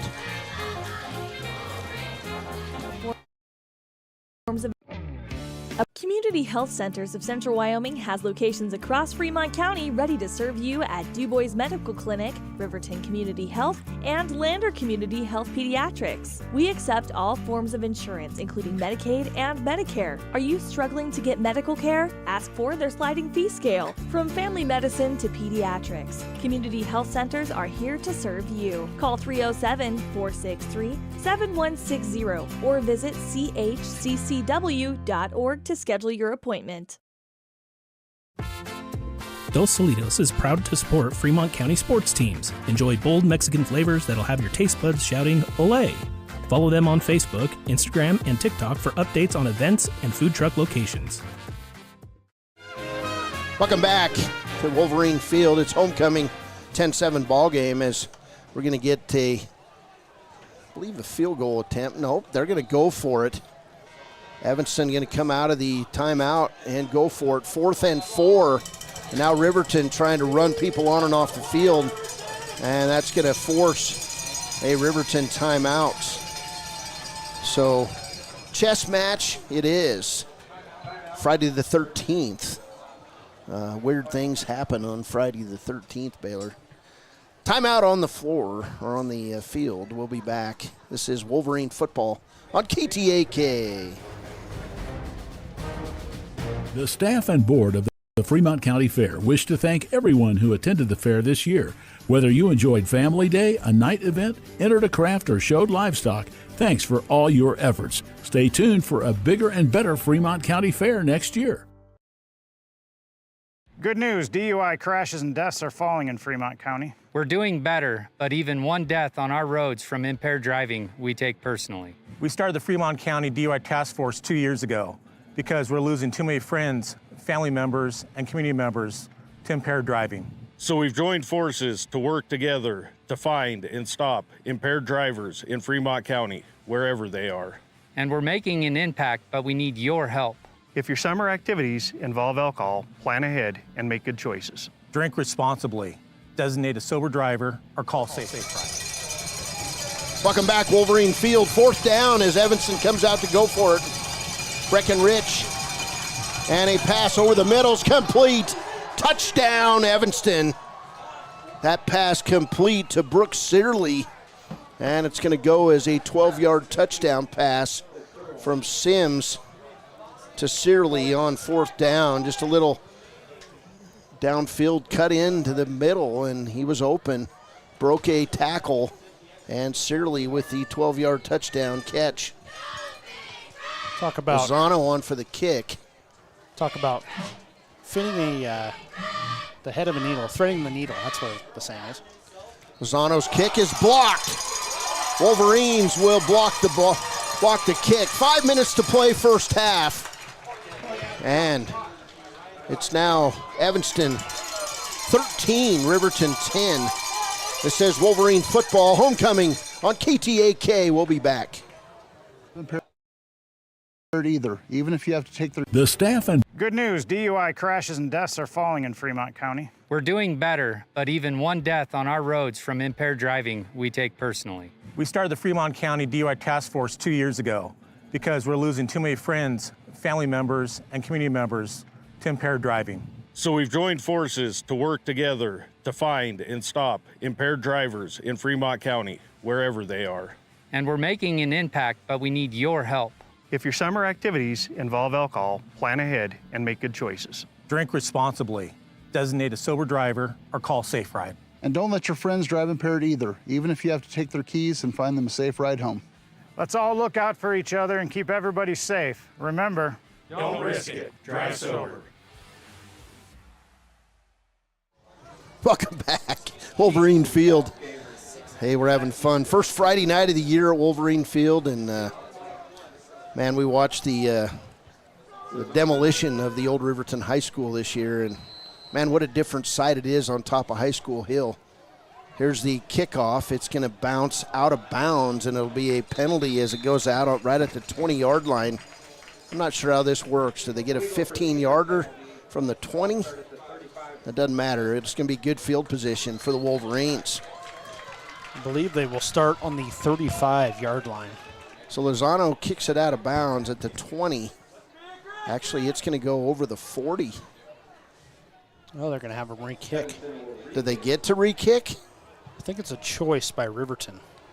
I guess they'll move them back, probably, huh? Why would they? Yeah, they'll move them back 5 yards. I think Coach Lenhart probably wants an opportunity for Saltzgaber. Okay. Maybe run one back of his own. So 5-yard penalty on Evanston, and they'll kick off now from the 35. Riverton hoping for a return. It's going to be a little squibber picked up on the run, and up over the 40 is Hunter Riemann. And it'll be good field position for Riverton. So Hunter Riemann picks up that ball. The 5'10", 185-pound senior. And it'll be first and 10 for Riverton. 4:56 to play first half. Trailing Evanston 13-10. Very evenly matched ball game here, but we're seeing big things out of Wallace, Braden Wallace for Evanston. He's about on every offensive play, Baylor. Kind of like Hunter Saltzgaber. He's definitely a powerful runner, 94 yards on the ground, up to 16, still at 16 through the air. But, yeah, they definitely go to him when they need a conversion for sure. Gantenbein in the gun, 3 receivers set for the Wolverines. And Gantenbein will drop. It's going to be a center screen. Caught on the play by Yates, and he'll be wrestled down on the 45-yard line. That tackle by Clayton Cook of Evanston. 2nd and 5 for the Wolverines. Clock running inside 4:35 to go in the first half. Riverton trying to get things going. I would expect Coach Lenhart to continue those screen passes. If the receiver could just break one tackle, those will go for a long gain. Oh, boy, that one would have went a long ways. Gantenbein under center. In motion is Cox. Handoff straight up the middle to Saltzgaber. He'll get tackled after a gain of 1 on the play. That great tackle there by Evanston. Grady Ivy, another senior, 5'10", 180-pounder. So 3rd now and 4 for the Wolverines. Riverton 2 of 4 on 3rd down. You'd expect maybe 4-down territory being in midfield going into half here. Gantenbein under center. Cox in motion. Big rush coming. Pass right side. Saltzgaber, he's going to get a big gain on the play. That'll be 6 yards. And a Wolverine first down. He went over the right side, right behind Ryan Cox on that play, and also Tyree Harris-Aragon with the big blocks. First down, Riverton. That was just pure up power football for the Wolverines. It's kind of a sweep zone. You know, Hunter just kind of looked for his hole, found him, and then was able to lower his shoulder and get about 4 yards after contact to pick up that first down. 1st and 10 at the Evanston 47. Gantenbein will hand off to Saltzgaber. He's going to lose yardage. Evanston just sniffing out that play, and Saltzgaber losing 2 yards on first down. It'll be 2nd and 12 for Riverton. Evanston loaded up, and that's where, if you could, you would audible out of that and pass, because they were expecting the run big time. Riverton out, 4 receivers set. A lot of guys out for a pass. There's Gantenbein over the middle.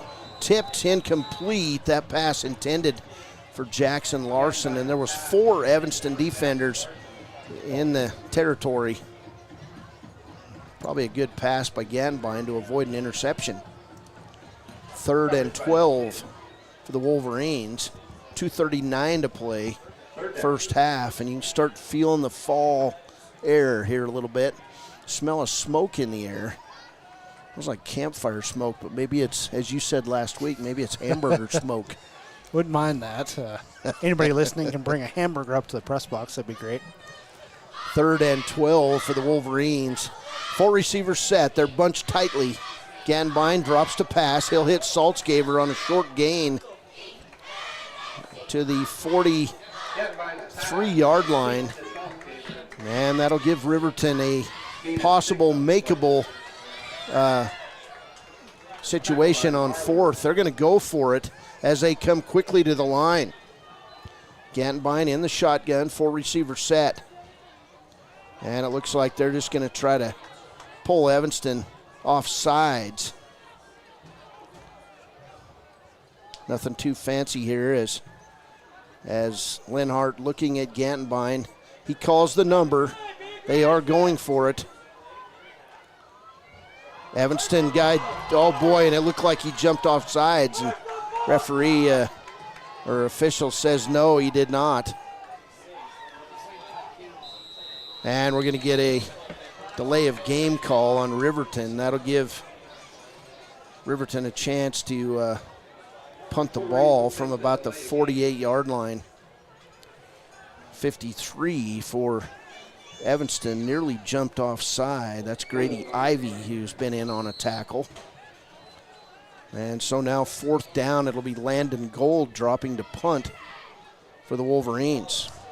No timeouts there for Riverton. Forced them to take that penalty. Back deep is Braden Wallace on the 5. Here's Gold's punt. They'll kick away from Wallace. Ball's going to roll inside the 5, inside the 3, and it'll be downed at the 3-yard line. So great job there by Wallace. It'll be a 45-yard punt downed on the play at the Evanston 3-yard line. 1:32 to play. And now can Riverton make the tackles they need to make? Maybe force a turnover here in the final 90 seconds of the first half. Just got to avoid the big play here if you're the Riverton defense. You're probably going to try to run it, I would guess. Yeah, and you want to give it to, if you're Evanston, Braden Wallace. He's in the end zone deep. He'll get the handoff over the left tackle. He'll try to break it outside. And running him down, we're going to get a holding call on Evanston as that flag nearly hit Clayton Cook. That tackle by Peyton Larson, making his first start as a 6-foot, 155-pound sophomore. And if you're Riverton, do you move him back? Be kind of a weird situation since it's inside the 10, half the distance, so it'll be like 1st and 9. Holding.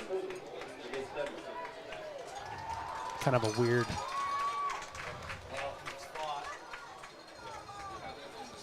That's so they'll move it to the 4. So they actually gain a yard. Yeah. And it's 1st and 9, as you just said. So good call. Sims under center. Wallace in the eye. They'll hand off to Breckenridge, the fullback. He's going to be wrestled down. And a short gain. That defensive effort led by Aiden Sanchez on the play. 1:09 to play. Clock is running. Gain of 4 for Breckenridge out to the 9. Riverton going to get the ball coming out to start the second half, and that probably led into the coach's decision to punt it. Got a good close ball game going, and here's Evanston now just running clock. And they'll probably take a timeout as they've still got 2 timeouts to play. Good first half, good hard-hitting football. Kind of a chess match each way. Riverton with 1 fake punt in the half. And it's going to be a timeout for Evanston. 29.6 seconds to play. It's Evanston 13, Riverton 10. We'll be back for more Riverton football on KTAK. from Carpet One? Because we're passionate about the spaces our neighbors call home. We're part of your community, and we're also part of the world's largest cooperative of independently owned and operated flooring stores. So you can be sure you'll get great selection and outstanding value with every installation. Whether it's carpet, hardwood, tile, or luxury vinyl, our experts take the guesswork out of choosing the right floor. We're your local Carpet One Floor and Home, the one store for your perfect floor. The choice is yours. Sutherland's Friends of the Family Plus Consumer Credit Card lets you choose from 5% off instantly at the register or special financing on qualifying purchases. That means no forms, no waiting, no rebates. You can choose 5% off instantly with your Sutherland's credit card. Got a big project? Choose special financing. The choice is yours with Sutherland's Friends of the Family Plus Consumer Credit Card. Subject to credit approval. Minimum monthly payment required. See store for details. Only at Sutherland's. No. Welcome back. Here's Sims pitching right side to Wallace. And Wallace cutting back. It'll be a first down for Evanston out over the 16-yard line with 29.6 seconds to play. And I don't think the clock was turned on. There was 29.6 seconds when that play was run. Now they're going to run the clock down. Actually, it's just going to run out. First half's going to run out. Well, it was a hard-hitting first half, Baylor. And Evanston not going to run another play. We're going to head into halftime. It'll be a little bit longer halftime because royalty is going to be announced here, and they'll get showcased. But it's Evanston 13, Riverton 10. Promises to be an entertaining second half. We'll be back with a halftime show after a break. This is Wind River Radio Network football. It's Riverton football in the third game of the year on KTAK. Visit Lander Gambles to make your home feel like new. They will beat any competitor's price. Stop by to speak to one of the sales agents or visit LanderGambles.com. Lander Gambles will help you find the perfect product that fits your budget and lifestyle. Lander Gambles, 420 Main Street, Lander, Wyoming. Your car or truck is an investment. When it needs repairs, you need someone you can trust to do the job right. Take it to Gunners Automotive. They repair all makes and models of cars and trucks, from oil changes to brakes, tires, and more. Gunners Automotive, 856-2288.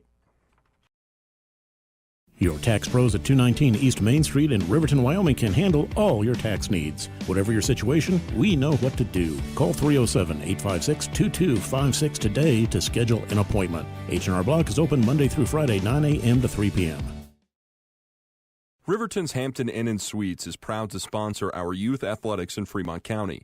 Fremont County school athletics provide our youth timeless experiences and lessons that can lead to success for life. Setting goals, teamwork, and hard work make young athletes into good citizens. Hey guys, this is Nick Haskell, and here at Haskell's Furniture and Flooring, we have the best brands. With our size, we are able to shop for you. We're able to choose the top products from the best companies. We carry Lazy Boy, Tempur-Pedic, Ashley, Sealy, Serta, and more. With our variety, we can make sure we're a one-stop shop for all of your home furnishing needs. Come in today to one of our locations in Cody, Lovell, Worland, and Riverton, where we have the best prices and a better service. High Plains Power is a Touchstone Energy cooperative. What does that mean for you as a Rural Electric Association member? It all comes down to 7 principles: open membership, one voice, one vote, member benefits, independence, education, cooperation, and community. To understand how it all works, we're headed back in time. In 1879, electricity was in major cities, but rural areas were out of luck.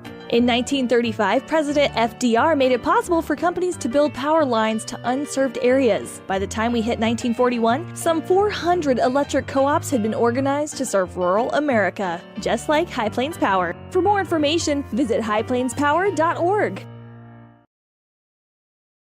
Embrace comfort throughout the seasons with Northern Arapaho Propane and Solid Waste. Proudly rooted in the local community, supporting Fremont County year-round. Your preferred supplier serving enrolled and non-enrolled members. For more information, call 307-463-4185. Don't leave your future up in the air. Always wear a seatbelt and reduce your risk of death of serious injury in a crash by almost 50%. Buckle up, Wyoming. Papa Murphy's on North Federal in Riverton makes your pizza to order. Order online at papamurphys.com or in store. Delicious, fresh-made pizza just the way you want it. Papa Murphy's is a proud supporter of our local Fremont County student athletes.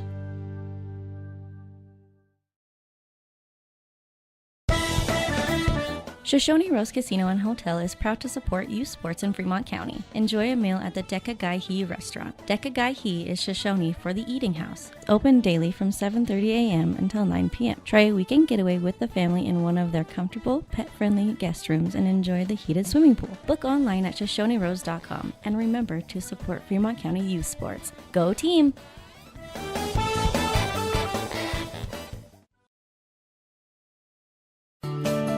Snyder Signature Properties would like to give a huge shout out to the local sports of Fremont County. They are here to support your team and your local home real estate needs. Call today to see how Snyder Signature Properties can help you buy and sell your next property. Good luck to all Fremont County athletes. When repairs are complete after a collision, you expect your car, SUV, or truck to look like new. That's the service you'll receive at Stork Auto Body in Riverton. Professionalism and meticulous attention to detail. You can depend on Stork Auto Body, 841 Miniweb Avenue, Riverton. For a place, a people, an idea, for right and freedom, for liberty and justice for all. For every square inch between fruited plains and spacious skies. Marines fight to win. See all the battles Marines fight to win at marines.com.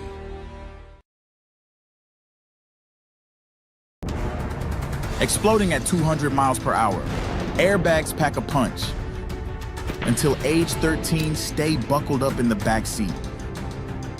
Buckle up, Wyoming. It's the law. Hi, this is Tyler Watson, your local State Farm agent. I'm a proud sponsor of Wolverine Athletics and all of our student athletes here in Fremont County. Youth sports are a great way to build future skills that help our kids succeed in life. Teamwork, leadership, time management, and how to perform under pressure can all be learned on the field and in the gym. Good luck to each and every one of the student athletes. Go Big Red! Tyler Watson State Farm, 618 East Washington Avenue in Riverton. Call 856-4118 or visit insuringriverton.com. Like a good neighbor, State Farm is there. Riverton Blodorn Lumber is proud to support youth sports. Experience the Blodorn difference. Quality products, design, delivery, and expert service. Blodorn Lumber, 1202 North Federal in Riverton. Blodorn Lumber. Welcome back, Wolverine Field. Halftime here, and it's Evanston 13, Riverton 10. Riverton would start out this U.S. Marine Corps halftime show. They would start out the game with an 80-yard run on the first play from scrimmage. That was Braden Wallace just over the left tackle, nothing fancy. He sprinted 80 yards untouched for the touchdown. Lozano's PAT made it 7-0 just 12 seconds into tonight's ball game. But Riverton would respond. They would drive the field, and Hunter Saltzgaver would take the ball. He would go left around the end and then cut back, a beautiful cutback play, and he would sprint 37 yards for a touchdown at the 9:03 mark of the first quarter. Saltzgaver's PAT made it 7-7. And then Saltzgaver would respond with no time left in the first quarter with a 38-yard field goal. Riverton took a 10-7 lead after one quarter. Second quarter, only one score, even though both teams marched up and down the field a bit. It was Sims to Searley on a 12-yard scoring pass. Riverton would block the extra point, and it's 13-10 at the half. That score came at the 5-minute mark. We don't have any scores to report except in county. We do have some scores. It's Lander trailing Powell 29-8, and Wind River getting beat handily right now to Saratoga. It's Wind River losing 50-0 with 8:44 to play in the game, and a running clock in that one out at Pavilion tonight. So interesting stuff here. It's 13-10 as we're getting the Riverton Marching Wolverines coming on the field. We'll come back, we'll do stats, and then we'll play a tune, or we'll video a tune and try to get as much audio as we can as the Marching Wolverines are going to perform here on homecoming night. We'll be back. This is the Halftime Show, brought to you by the U.S. Marine Corps on KTAK. Living well isn't just about things. It's about the things that matter: your family, your friends, and your health. For decades, Sage West Healthcare has been committed to improving the health and care of our communities. Today, we're investing more in our communities, in our people, in advanced medical technologies, and in specialized facilities, so access to better care is close to you and the things that matter most. Sage West Healthcare. Be well, live well. That's why we're here. You need an oil change, but you don't have a lot of time. Expressway Lubes on South Federal in Riverton and Highway 789 in Lander provide a fast, professional lube oil and filter change. Expressway Lubes, locally owned and proud to support our local student athletes.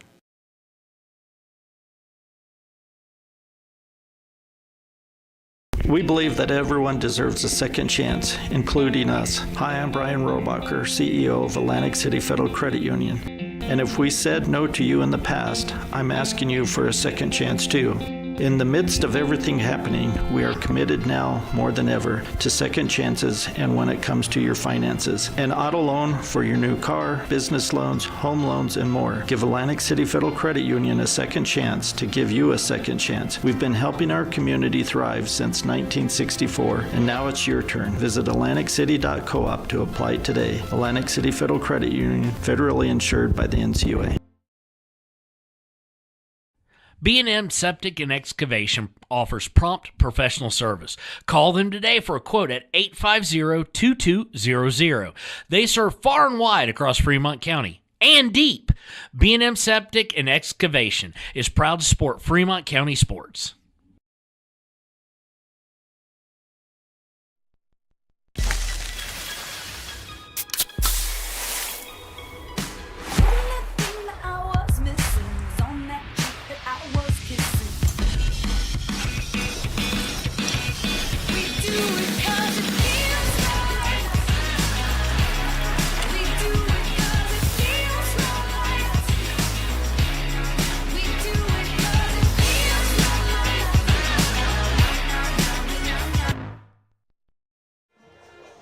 Welcome back to the U.S. Marine Corps Halftime Show on KTAK.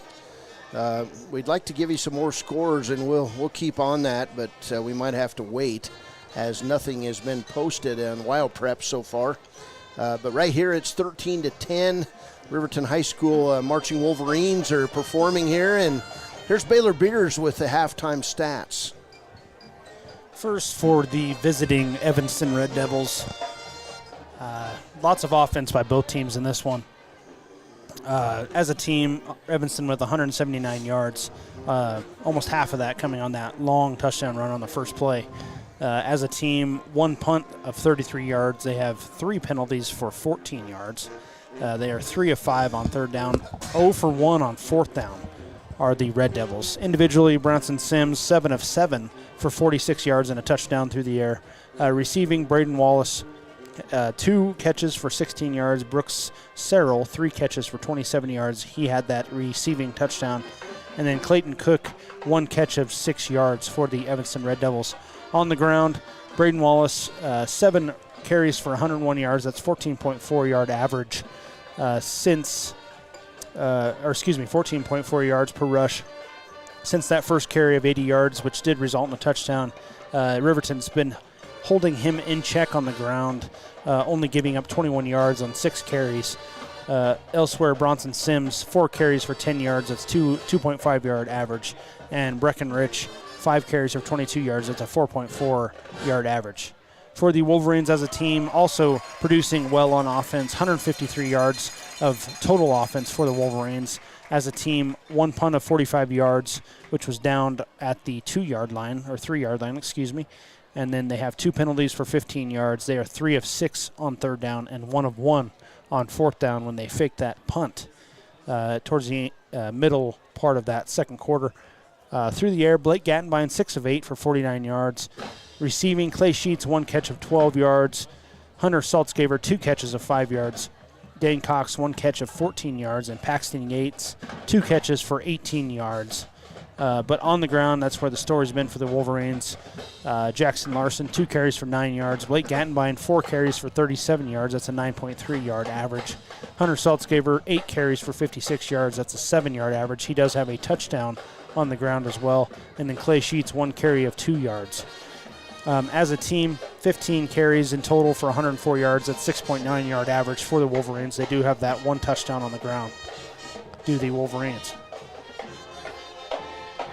Those are your first half stats, and we do have a couple scores in, courtesy of Wild Varsity on Twitter. It's Sheridan with a 26-7 lead over the Natrona County Mustangs, and so the battle of the horses tonight, and Sheridan defending state champion with a 26-7 lead. Also, earlier today it was Cokeville beating Lyman 13-8 in 2A play, and of course Cokeville playing up this year, playing with the big boys. So those are the only 2 scores that I can find so far. We'll keep looking for scores, and we're going to finish this break with a Riverton High School Marching Wolverines number as they're playing out here on the turf.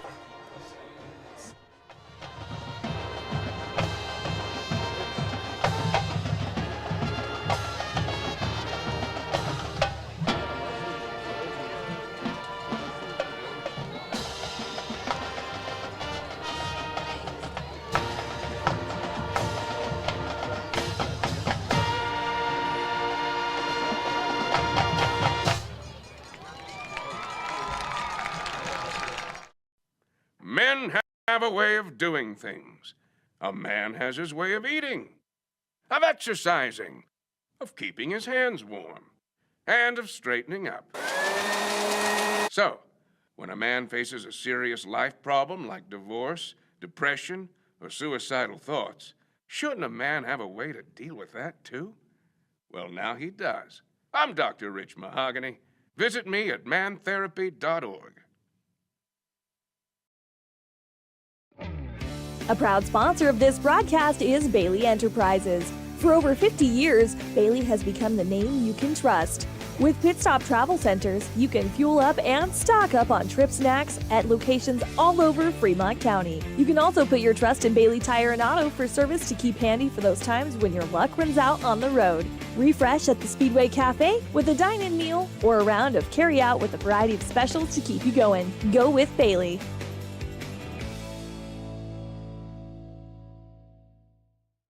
Community Health Centers of Central Wyoming has locations across Fremont County ready to serve you at DuBois Medical Clinic, Riverton Community Health, and Lander Community Health Pediatrics. We accept all forms of insurance, including Medicaid and Medicare. Are you struggling to get medical care? Ask for their sliding fee scale. From family medicine to pediatrics, Community Health Centers are here to serve you. Call 307-463-7160 or visit chccw.org to schedule your appointment. Dos Solitos is proud to support Fremont County sports teams. Enjoy bold Mexican flavors that'll have your taste buds shouting "Olé!" Follow them on Facebook, Instagram, and TikTok for updates on events and food truck locations. The staff and board of the Fremont County Fair wish to thank everyone who attended the fair this year. Whether you enjoyed Family Day, a night event, entered a craft, or showed livestock, thanks for all your efforts. Stay tuned for a bigger and better Fremont County Fair next year. Good news, DUI crashes and deaths are falling in Fremont County. We're doing better, but even one death on our roads from impaired driving, we take personally. We started the Fremont County DUI Task Force 2 years ago because we're losing too many friends, family members, and community members to impaired driving. So we've joined forces to work together to find and stop impaired drivers in Fremont County, wherever they are. And we're making an impact, but we need your help. If your summer activities involve alcohol, plan ahead and make good choices. Drink responsibly, designate a sober driver, or call Safe Ride. And don't let your friends drive impaired either, even if you have to take their keys and find them a safe ride home. Let's all look out for each other and keep everybody safe. Remember, don't risk it. Drive sober. Why should your new floor come from Carpet One? Because we're passionate about the spaces our neighbors call home. We're part of your community, and we're also part of the world's largest cooperative of independently owned and operated flooring stores. So you can be sure you'll get great selection and outstanding value with every installation. Whether it's carpet, hardwood, tile, or luxury vinyl, our experts take the guesswork out of choosing the right floor. We're your local Carpet One Floor and Home, the one store for your perfect floor. Welcome back as we make our way to the end of halftime. We finally found the scores. Here's Baylor Beers with scoring updates from around Wyoming. In Class 4A, Cheyenne East beating Thunder Basin 24-6 in the fourth quarter. Campbell County over Rock Springs 35-3. That game also in the fourth quarter. Laramie beating Cheyenne Central 10-3 in the fourth. And then Kelly Walsh beating Cheyenne South 54-7 in the fourth quarter. In the second quarter, number 1 Sheridan over Natrona County 26-7. In 3A, in the fourth quarter, Cody beating Douglas 42-0. That game in Douglas. Wow. Powell over Lander 36-8 now in the fourth quarter. Wow. Buffalo over Jackson 19-13 in the fourth quarter. And then at halftime, Green River beating Rollins 7-0 in a defensive battle. In Class 2A, Cokeville defeats number 5 Lyman 13-8. Burns takes down Tongue River 18-7. Bighorn beat Wheatland 55-0. In the fourth quarter, Moorcroft is beating Glenrock 13-6. In the second quarter, Mountain View over Lovell 21-7. At half, Worland beating Thermopolis 7-0. It's a close game. In the second quarter, Kemmer over Pinedale 24-0. And then in the first quarter, Upton Sundance tied with Newcastle at 0. In Class 1A 9-man, Big Piney defeats Wyoming Indian 59-0. In the third quarter, Lingle Fort Laramie up on Lusk 28-0. And then in the fourth quarter, Southeast beating Wright 24-13. Saratoga, like we said, over Wind River 50-0. Both those games in the fourth quarter. And then in the second quarter, Pine Bluffs over Guernsey Sunrise 49-0. Those are your scoring updates. Interesting scores coming in 3A. We were kind of looking at that Powell-Lander game a little bit.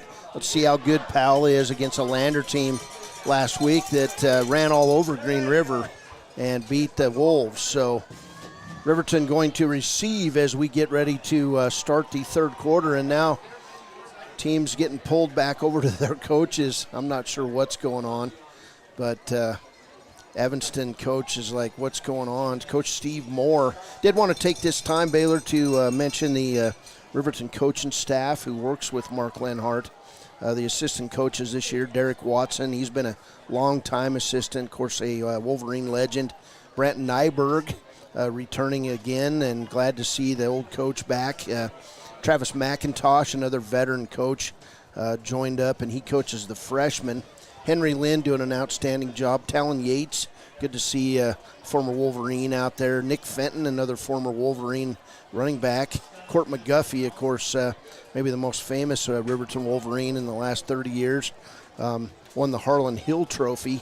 Good to see Court volunteering his time to help the Wolverines. They just had to switch ends out here. And, of course, then another great former Wolverine, Tom Vincent.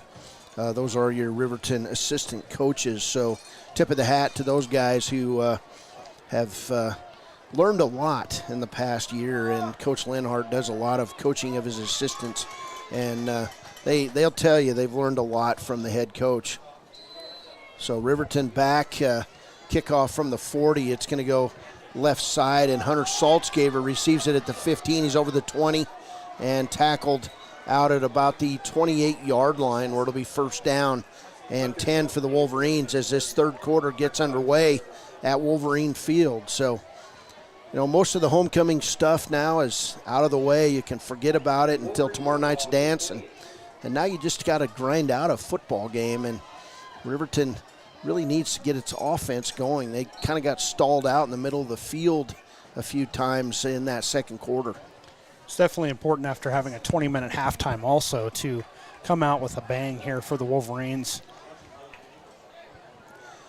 Riverton double tight ends, 2 receivers in the pattern.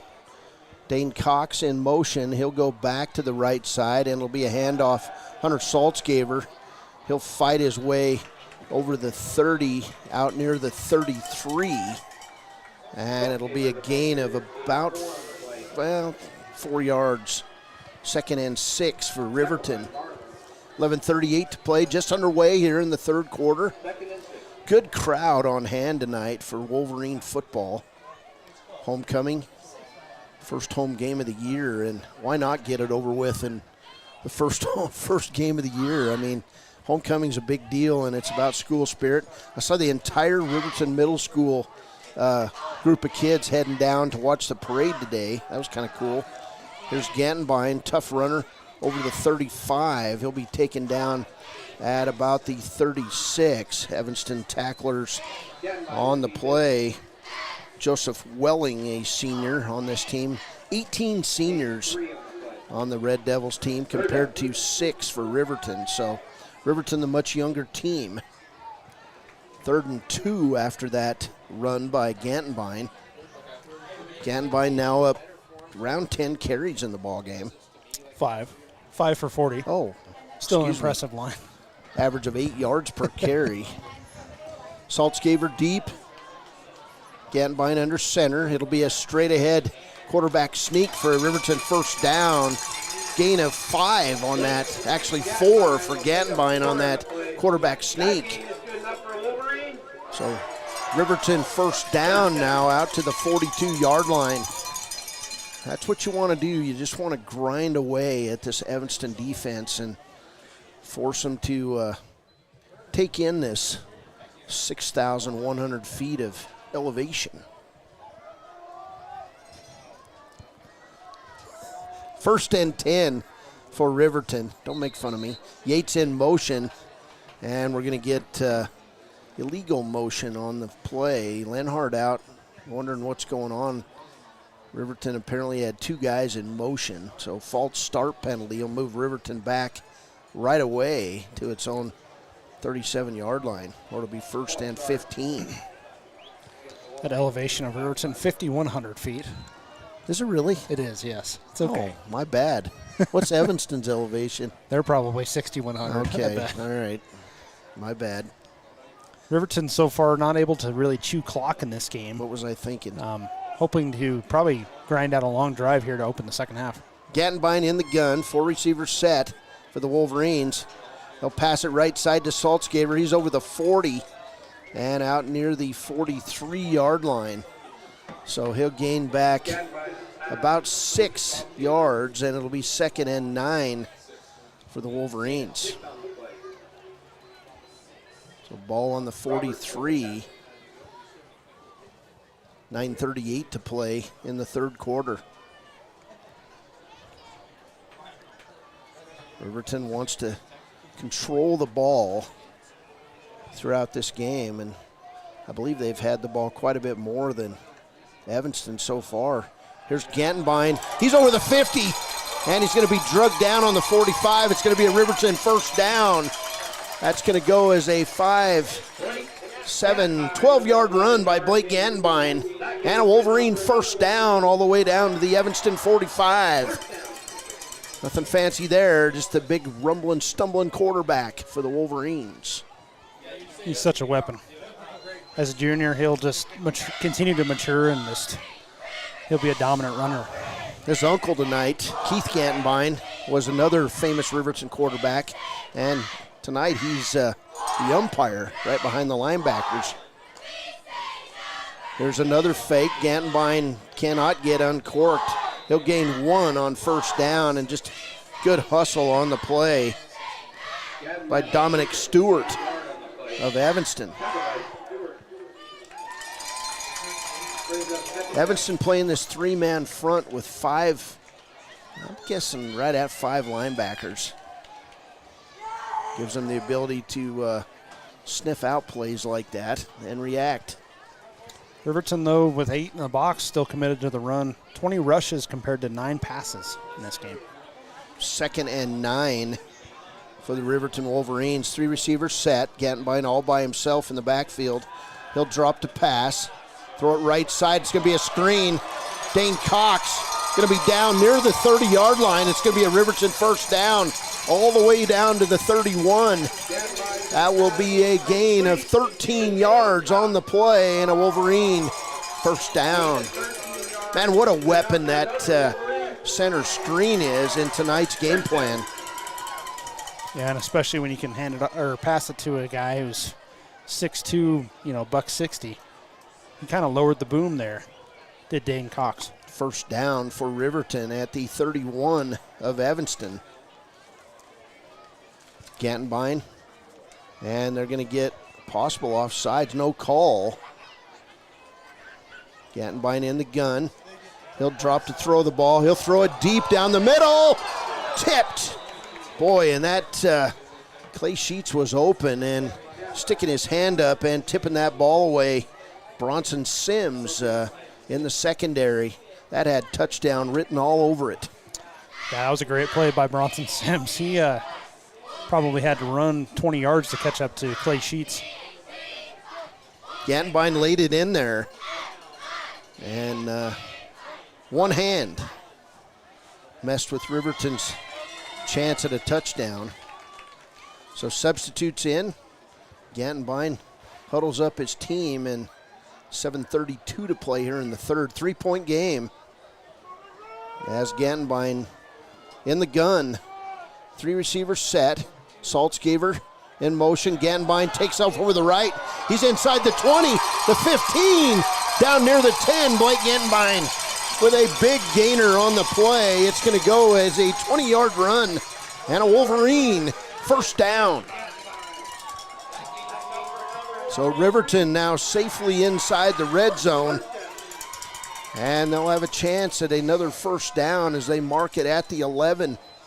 It'll be 1st and 10 for Riverton. Big drive coming out in the second half. We're going to be over 5 minutes of clock ground down by this Wolverine offense. 7:10 to play here in the third. In motion, Hunter Riemann. Handoff left side. Hunter Saltzgaver inside. He'll make it all the way inside the 5-yard line. It'll be a gain of 6 on the play. So right at the 5. 2nd down and 4 for Riverton. And they're within sniffing distance of the Wolverines' end zone. I agree with the cheerleaders. We do want a touchdown. That's their 2nd chant. and 4 as Gantenbein lines up under center. Riemann, the fullback, handoff right side. Saltzgaver, he's going to be wrestled down, and great pursuit that time by Evanston as Saltzgaver gains a pair, but Taryn Hawes, a 6-foot, 220-pound senior, sniffed that one out and made a great tackle. I believe Saltzgaver would have scored on that play. Yeah, he definitely would have. That was a really good play by Hawes. That gain, they mark it back to the 4, so now 3rd and 3 for the Wolverines, and this is a big play in this ball game. Can Riverton smash mouth it in the end zone? Gantenbein under center. Riemann in motion. Handoff left side. Saltzgaver, he's going to be fighting, and he's going to lose a yard. Actually, they'll give him a yard on the play. He'll be wrestled down just inside the 4. So 4th down and 3 for the Wolverines. And we're not seeing, well, maybe they are going to kick it. We'll see. 4th and 4. Riverton's going for it. Gantenbein in the gun. We've got all kinds of motion on the play. Saltzgaver in motion. Gandenbein back by himself. He's going to take off. He's going to run in the end zone. Touchdown, Blake Gandenbein. 4-yard run. Nobody was open. Gandenbein saw an opening. He took it. Wolverines regain the lead. Flag on the play. Oh, boy.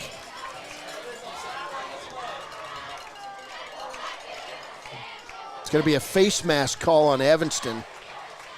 Riverton will take the penalty on the kick. It's a Riverton touchdown, and man, we knew it was a touchdown right away because assistant coach Talon Yates jumped about 3 feet in the air. It's a 4-yard touchdown on a great drive. It consumed more than half. 4:51 to play, third quarter. And now the big extra point as coming on Saltzgaver. He'll kick it up. It's good. Riverton 17, Evanston 13. Riverton's offense goes on a 7-minute, 10-second drive to open this third quarter, and the Wolverines have the lead. We'll be back on KTAK. The choice is yours. Sutherland's Friends of the Family Plus Consumer Credit Card lets you choose from 5% off instantly at the register or special financing on qualifying purchases. That means no forms, no waiting, no rebates. You can choose 5% off instantly with your Sutherland's credit card. Got a big project? Choose special financing. The choice is yours with Sutherland's Friends of the Family Plus Consumer Credit Card. Subject to credit approval. Minimum monthly payment required. See store for details. Only at Sutherland's. Visit Lander Gambles to make your home feel like new. They will beat any competitor's price. Stop by to speak to one of the sales agents or visit LanderGambles.com. Lander Gambles will help you find the perfect product that fits your budget and lifestyle. Lander Gambles, 420 Main Street, Lander, Wyoming. Your car or truck is an investment. When it needs repairs, you need someone you can trust to do the job right. Take it to Gunners Automotive. They repair all makes and models of cars and trucks, from oil changes to brakes, tires, and more. Gunners Automotive, 856-2288.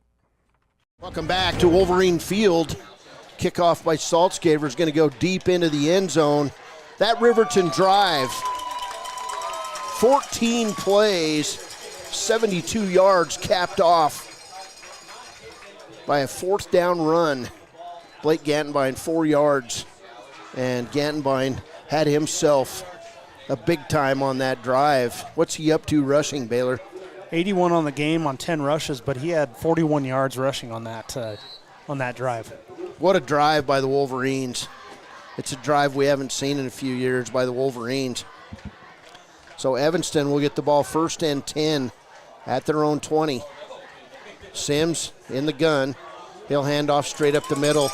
And boy, they get it. The Wolverines stop Breckenridge for a loss of 1 on the play. And leading that charge for Riverton that time was Daniel Clausen. There was 4 or 5 Riverton Wolverines in on that tackle. Breckenridge. 2nd and 11 at the 19. 4:20 and counting here in the third. Sims in the gun, 4 receivers set. Cook over wide in front of us. Sims, he's going to throw it right side. Tipped, incomplete. Great coverage on the play by Caden Arnold of Wolverines. Arnold, the 5'10", 155-pound junior on the coverage. Incomplete, 3rd and 11. It's exactly the kind of drive the Wolverine defense wanted to respond with after that great offensive drive. Potential 3 and out. Boy, and here's where you can deliver a body blow to Evanston if you can somehow deliver the 3 and out. Sims in the gun, 4 receivers set for Evanston. I don't believe everybody's covered over there. Sims going to roll right, looking to pass. It'll be complete. Guess who? Wallace, first down, Evanston. Wow. Pass complete out to the 31-yard line. Braden Wallace again gets his hands on the football. And that'll be a gain of 10 on the play. Actually 9. And it'll be, they're going to say gain of 12 officially. It was 2nd and 11, so. Okay. Or 3rd and 11, excuse me. Big first down by Evanston. 3:50 and counting in the third quarter. Sims in the gun. 2 receivers right, 2 receivers left. Handoff. Nope, Sims throws it. It's tipped. Nice job on that play. And tipping the ball. I'll try to get a number here. But the pass falls incomplete. And the tip goes to Paxton Yates. Great job by the junior. Once again, every lineman's dream to do that in a game. 2nd and 10 for the Evanston Red Devils. In the I formation, pitch left side to Wallace. He's going to get the corner on Riverton, and he'll gain out near the 38-yard line as that tackle by Peyton Larson on the play. So good gain there of 7 yards by Wallace. What's he up to in this game? 109 on 8 carries for Wallace. But like we said, or well, like I said at halftime, only 29 yards rushing for him since that long 80-yard run on the first play. Another big third down play. Evanston comes out in the I formation. Riverton rushing 6. Handoff right side to Wallace. They get a hand on him and wrestle him down. That was Ryan Cox first, and finishing up second was Aaron Gonzalez. And that'll force the Evanston punt. Big stop by the Riverton Wolverines. So 4th and 4, and back deep to punt for Evanston is Brooks Searley. Riverton has Jackson Larson back deep, I believe. Searley's punt. It's a good one. It goes over Larson's head, hits on the 25, and it's going to bounce down inside the 5-yard line and be downed at the 2. What a great punt on that play. We'll get the yardage from our statistician here. 60-yard. 60-yard punt will pin Riverton inside its 5-yard line. 2:49 to play third quarter. We'll keep it here as it looks like they're going to start things up pretty quickly after the break.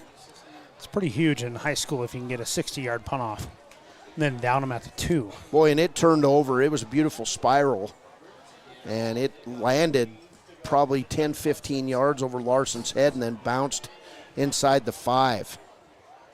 So Gantenbein will do the quarterback sneak and push his way out over the 5 and break it back over the 10.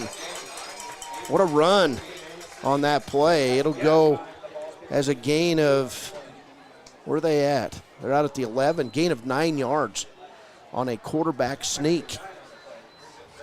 Center of that Riverton line doing some pushing tonight. Yeah, it's been one of the more effective plays for the Riverton rushing offense. It's kind of, as a QB, you kind of tuck your head and wait to fall over, basically, but keep going for 9 yards. That's a pretty good run on a QB sneak. It's almost like an A-gap quarterback sneak right behind the center. Good job blocking by the Riverton line. 2nd and 1. And Riverton has some room to operate the offense. Gantenbein under center. He'll hand it right side. Saltzgaber over the 15 where he gets cut down on the play by Sims. That'll be a Riverton first down. Gain of 4 that time for Hunter Saltzgaber. They give him 5. Okay, 5 yards for Saltzgaber. Riverton wants to keep running the ball. 1:52 to play here in the third. Wolverines have had the ball for all but, 7 plays.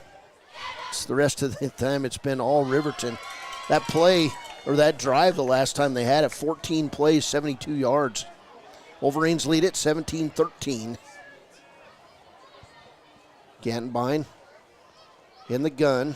Yates in motion. And it's going to be another quarterback sneak.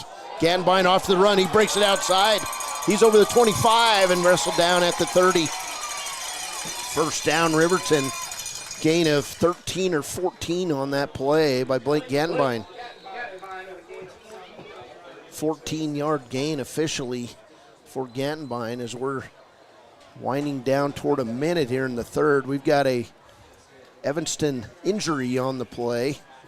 We'll take a quick break. Riverton driving again. They lead this one 17-13. We'll be back on KTAK. Your tax pros at 219 East Main Street in Riverton, Wyoming can handle all your tax needs. Whatever your situation, we know what to do. Call 307-856-2256 today to schedule an appointment. H&R Block is open Monday through Friday, 9 a.m. to 3 p.m. Riverton's Hampton Inn & Suites is proud to sponsor our youth athletics in Fremont County. Fremont County school athletics provide our youth timeless experiences and lessons that can lead to success for life. Setting goals, teamwork, and hard work make young athletes into good citizens. Hey guys, this is Nick Haskell, and here at Haskell's Furniture and Flooring, we have the best brands. With our size, we are able to shop for you. We're able to choose the top products from the best companies. We carry Lazy Boy, Tempur-Pedic, Ashley, Sealy, Serta, and more.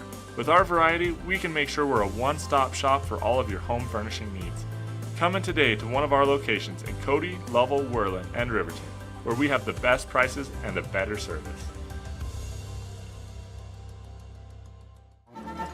Welcome back, and I'm going to apologize right now for this music. It's really bad. Picked out by the general manager of the Wind River Radio Network, Kevin Shields. I don't think it's half bad. It's kind of That is. The beginning sounds like the Olympics, but sounds like something out of the Robin Hood era. Anyway, lest we digress, Timber Fitch makes his way off the field, and he had some help. Got up and walked off. So it's Riverton first down and 10. Handoff right side and a big cut by Jackson Larson. He's going to gain 9 on that little trap play. You know what's fun, Baylor, is when you see a Riverton lineman end up 20 yards downfield blocking a guy. That time for the Wolverines, it was Daniel Clausen taking his guy 20 yards past the play. That's the goal. You know, that's what Coach preaches. Play till the end of the whistle, and it sure feels good to pancake somebody 20 yards away from the ball. 2nd and 1 after that 9-yard run by Jackson Larson. Ganbine will go under center. Riemann in motion, handoff left side, and breaking out over midfield and being wrestled down at the 46 of Evanston.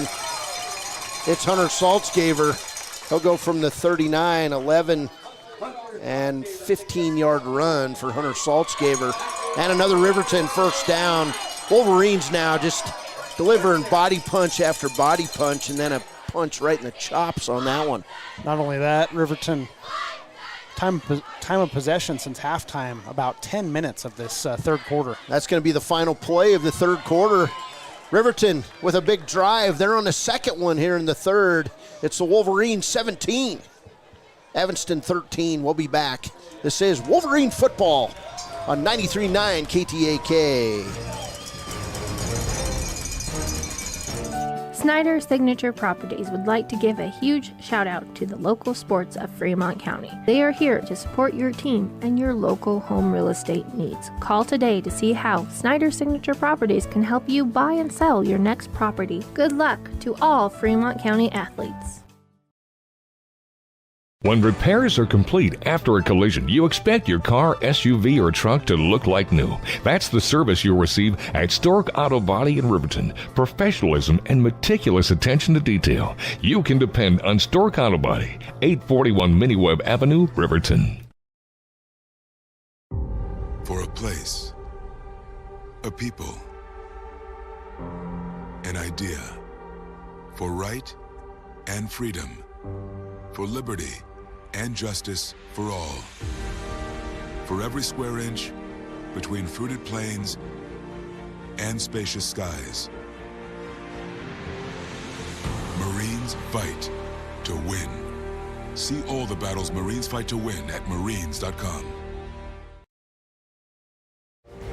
Welcome back to Wolverine Field. Here's Baylor Beers with some stats. Wolverines on another big drive here in the second half. It's been all Wolverines since halftime. As a team, Evanston 140 rushing yards, 58 passing yards. It's for a total of 198 yards. They haven't really done much in this second half. For the Wolverines, big numbers, 212 yards on the ground for the Wolverines, 68 through the air. They really haven't had to pass it much. Blake Gantenbein now up over 100. He has 12 carries for 104, and Hunter Saltzgaber 14 carries for 88. Both of them have a rushing touchdown. 12 minutes to play. Gantenbein under center. 1st and 10 from the Evanston 46. He'll hand off right up the middle. Saltzgaber cuts it back. He's outside, inside the 25, and taken down at the 21. A 25-yard run for Hunter Saltzgaber. And a beautiful cutback play as he reached the second level of this Evanston defense. First down for Riverton, all the way down at the 22-yard line. Not only does that push him up over 100 now at 113 is Saltzgaber, 305 yards of offense for this Riverton team. So far this season, they have put things together on offense for sure. Boy, and this rushing performance is going to send Riverton's rushing stats skyrocketing up the state stat sheets. Here's Gantenbein under center, 1st and 10 from the Evanston 22. Handoff left side, and a short gain for Saltzgaber, and then we'll get a flag, and I believe we might have a chop block. No? We'll see what the call is. Came in late. Seemed a little late for a chop block, but personal foul. Face mask on Evanston. Big penalty as Saltzgaber he was taken to the ground like a bulldogger takes a steer down in rodeo, and they had a hold of the face mask. So 1st and 10 from the 11 following that 15-yard penalty, actually half the distance to the goal line on Evanston. About 13 and a half yards, the penalty. A little quick math. Boy, and now here in the red zone, this would be huge. Only 11 yards on the penalty, excuse me. This Wolverine group playing disciplined football, and now they've unfortunately have to take a timeout. Lenhart looks back at the bench saying, what the heck is going on? So we just said playing disciplined football, they have to take a timeout. We'll take a break. Riverton 17, Evanston 13. Riverton on the drive inside the red zone. We'll be back on KTAK. Exploding at 200 miles per hour. Airbags pack a punch. Until age 13, stay buckled up in the back seat. Buckle up, Wyoming. It's the law. Hi, this is Tyler Watson, your local State Farm agent. I'm a proud sponsor of Wolverine Athletics and all of our student athletes here in Fremont County. Youth sports are a great way to build future skills that help our kids succeed in life. Teamwork, leadership, time management, and how to perform under pressure can all be learned on the field and in the gym. Good luck to each and every one of the student athletes. Go Big Red! Tyler Watson State Farm, 618 East Washington Avenue in Riverton. Call 856-4118 or visit insuringriverton.com. Like a good neighbor, State Farm is there. Welcome back. Wolverine Field, it'll be 1st and 10 from the 11 for Riverton. Wolverines had to take a timeout there. Gantenbein in the gun. Gave Evanston a little break. Blake's going to take off over the left side. He's going to be wrestled down at about the 9-yard line. There really wasn't anywhere to go, and Wallace came in from the back side and made the tackle on Gantenbein. 2nd and 9 as they're inside the 10. Talk about disciplined football. Wolverines obviously had to take the time out there, but no turnovers in this game, and on the ground, which is have been their main source of yardage so far in the season. Only one fumble lost for the Wolverines. 2nd and 9. Deep in the red zone. Gantenbein under center. Riemann in motion. 2 receivers set. Here's a little reverse and sniffing it out that time. Evanston as Jackson Larson wrestled down back on the 15. And Riverton Tried to get a little fancy there, provide a change of pace play, and if that guy's not there, it probably works. It looked like a good fake by Gattenbein and Saltzgaver, but yeah, I think he just had broken through the line and was just there to make the play. Tackle on the play by Taryn Hawes of Evanston. 3rd and about 14. They can get a first down at about the 1.5-yard line. Gantenbein in the gun. Saltzgaver in motion. Blake will drop. Pass over the middle. Just long. And Clay Sheets almost got there. Pass falls incomplete. And that was a good design on a play. Just couldn't quite get her done. So Riverton going to have to line up for a field goal. And it is an important field goal because it would give him a 7-point lead. Saltzgaver, they'll place the ball at the 23-yard line. Kick up, and it's no good. It goes left on the play, and you can see that. So, boy, after holding on to the ball for a really long time, Evanston gets a lift emotionally following Saltzgaver's missed field goal. So 9:28 to play. Riverton leads by 4, and now the defense going to have to turn it back on here against this Evanston squad who's got to feel like, man, if Riverton could have scored, they could have put it away right there. But it went for naught. Yeah, Riverton's offense really doing a great job of the, let's see if I can math this, 14 and a half minutes. Riverton has had the ball for about 12 and a half of the 14 and a half minutes. 2 receivers in the play for Evanston. Sims will hand off. He actually lost the ball, and he's gobbled up. Ryan Cox in on that one. Caden Liebrecht. And the 3rd tackler on that play was 68, Daniel Clausen. So Riverton sniffed that one out. Short gain, 2nd and 9 for the Red Devils. 2 receivers set. I formation. Hand off to, Sims is going to roll left.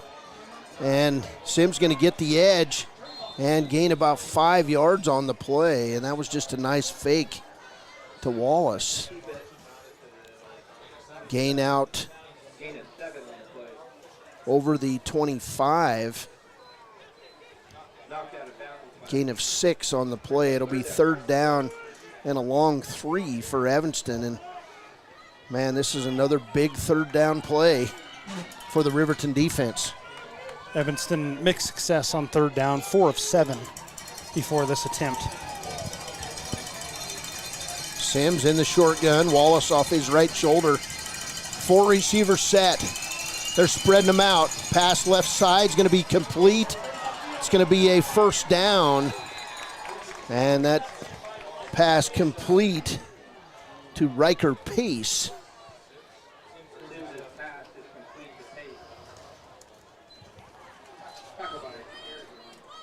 Hunter Saltzgaver running with a little bit of a limp. Will stay out of the game here. Aragon had the tackle on that one. It was a great tackle because if Pace would have broken that one, it would have been a touchdown. So 1st and 10 for Evanston at their own 37. Sims in the gun. He'll drop to pass. Can't really go anywhere. Had a lot of time. They're going to get a holding call on Evanston, and Sims is going to gain all the way out to the Riverton 49. But that one's going to come back. I believe it's going to be a hold on Evanston. They're already walking backwards. Riverton's getting some help as that holding call is going to be marched off from the 37-yard line. It'll go all the way back to the 26. And that's a big one there. That helped Riverton big time now as it's from the looks like about the 27. They've got to go all the way to the 47 for a first down. So first and 20. 4 receivers set for Sims. Want to be watching for Wallace. Pitch left side to Wallace. Quick pass, and he's going to be met by a host of Riverton tacklers. First one in on that play is going to be Paxton Yates, the first guy in on that. It was about 3 or 4 guys on that tackle as Caden Liebrecht comes out of the game for Riverton. This game been hard hitting all the way around. Riverton's got to be careful. Emotions are probably running high as we roll down the clock here. Second and about 14, and we're going to get a timeout called by Riverton. So Riverton takes its second timeout of the half with... It's about 7 minutes, 20 seconds, I think. Okay, 7:20 on the clock. We'll take a quick break. This is Riverton football leading 17-13 on KTAK.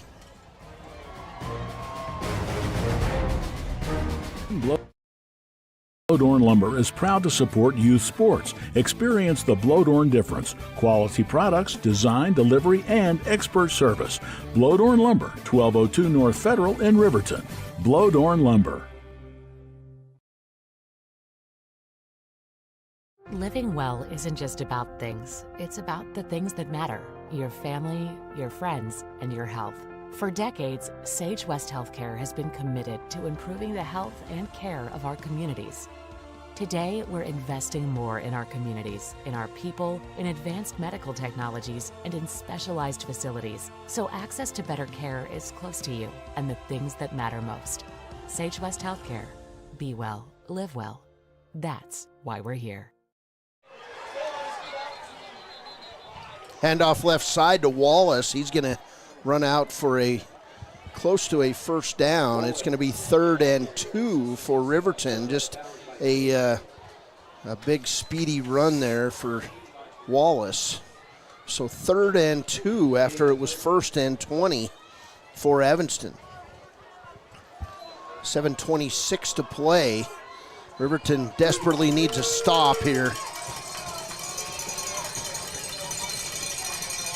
Under center, Sims.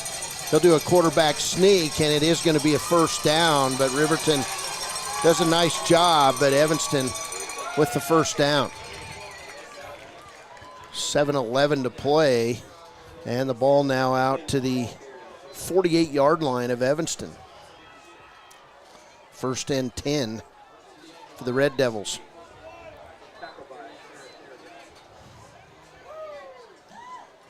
That tackle by Aragon. Evanston 6 of 9 on 3rd down now. 1st and 10 for the Red Devils. At their own 48, pitch right side to Wallace. He's going to pick his way over midfield where he'll go down. Riverton tackle on the play. Carlisle Minor for the Wolverines. Gain of 3 for Wallace. What's Wallace up to in this game? He is 12 for 131.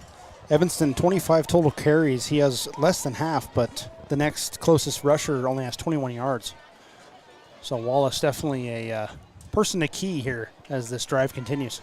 2nd and 7 for Evanston at the Riverton 49. Big drive here both ways. There's Sims, little dink over the middle. Is it picked off? It is! Riverton interception on the play. Pass intended for Clayton Cook. It's taken away by Caden Arnold. What a defensive play by Arnold. And that's what Riverton desperately needed, was a turnover. And they get it. With 6:04 to play in the ball game, it's Riverton football leading 17-13. Just a little touch pass intended for Cook. He didn't even turn around. Nope. And Arnold dove in there, plucked it out of the air. And it's Riverton football. That was huge. Both teams really playing a clean game. No turnovers up to this point until that interception. And it couldn't have come at a bigger time with Evanston driving down the field. So 1st and 10 for the Wolverines. Jackson Larson wide left. Ryan Cox in motion to the right. And we're going to get a penalty thrown from the back, Judge. And it's going to move Riverton back 5 yards. What'd they say? Legal. Delay a game. Oh, delay. Yeah. Well, that's not good. 6:04 to play now. 1st and 15 for Riverton as Clay Sheets sprints on the field. Dare say that young man's got some speed. Yeah, we've seen it to this point. 1st and 15. Gantenbein going to roll out left, throw it over the middle, wide open. Hunter Riemann, he's inside the 45 and down at the 44. Big gain for Riverton. Beautiful play by Riemann. Did a little pirouette 360 and gained another 3 yards. And it'll be 2nd down. And we'll say a long 2 for Riverton. It's kind of what Riverton's been building up to, I feel, this whole game. I mean, obviously the run's been working, but that play action pass and then the boot out, the naked boot, it works after you can establish the run. Boy, and it's so hard to cover running backs out of the outfield. It's going to be a flag thrown as Blake Gantenbein was easily for a 1st down, but then a bunch of whistles came in, and they're going to get Riverton with a false start. I believe not everybody was set on that play, so that'll move them back 5, and that'll alleviate the 13-yard pass play to Hunter Riemann.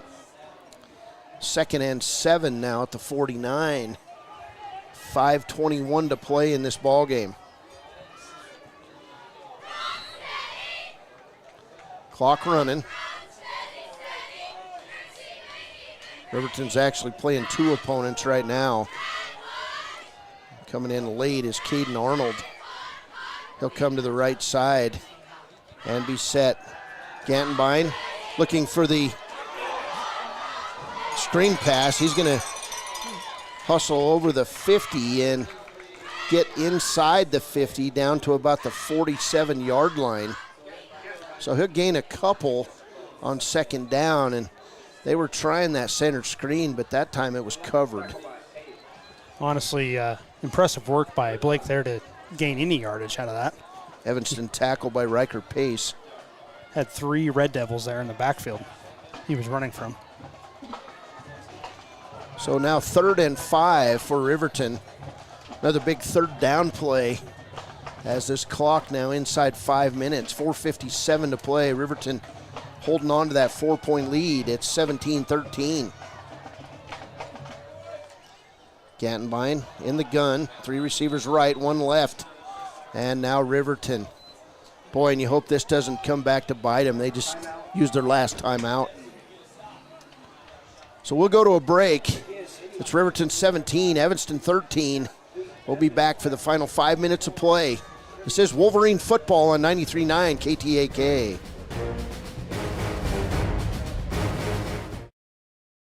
You need an oil change, but you don't have a lot of time. Expressway Lubes on South Federal in Riverton and Highway 789 in Lander provide a fast, professional lube oil and filter change. Expressway Lubes, locally owned and proud to support our local student athletes.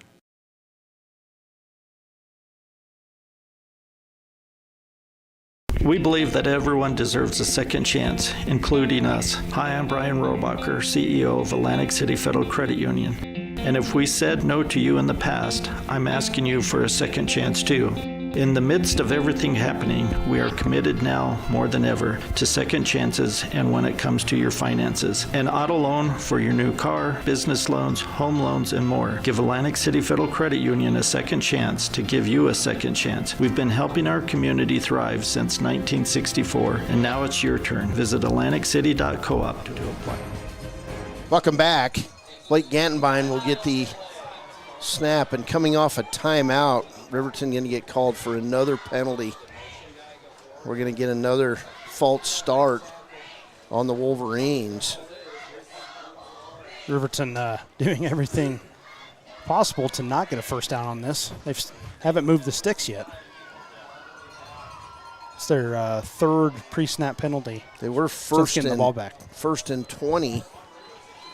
And it will be another false start. That's going to move Riverton back where it'll be 3rd and 10. So this ball's been all over the center of the field here over the past couple minutes. 4:57 still to play in this game, and now Riverton looking at a 3rd and 10 play. Some final scores in 3A. Cody beats Douglas 49-0. Powell over Lander 39-8. And then Buffalo over Jackson 19-14. Gantenbein in the gun. 3 receivers right, 1 left. He'll run back to the left side, take off running. He's inside the 50 down to the 46-yard line, where now it's going to be 4th and 5. So gain of 5 on that run by Gantenbein. And look at that, we win a play with no penalty. So you got to think Riverton going to have to come on and punt the ball away, and we'll see Landon Gold come on the field to do exactly that. So Riverton runs clock.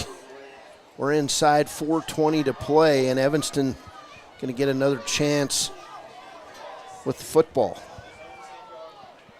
Gold back on his 39.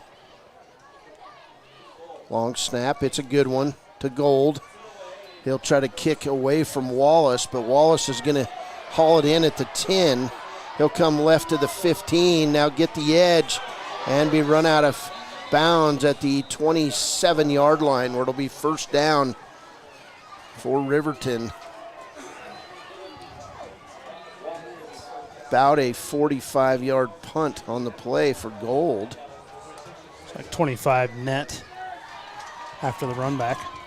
So Evanston now with a chance.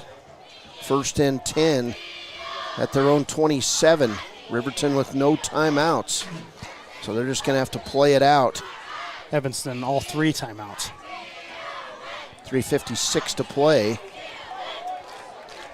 And Sims in the gun.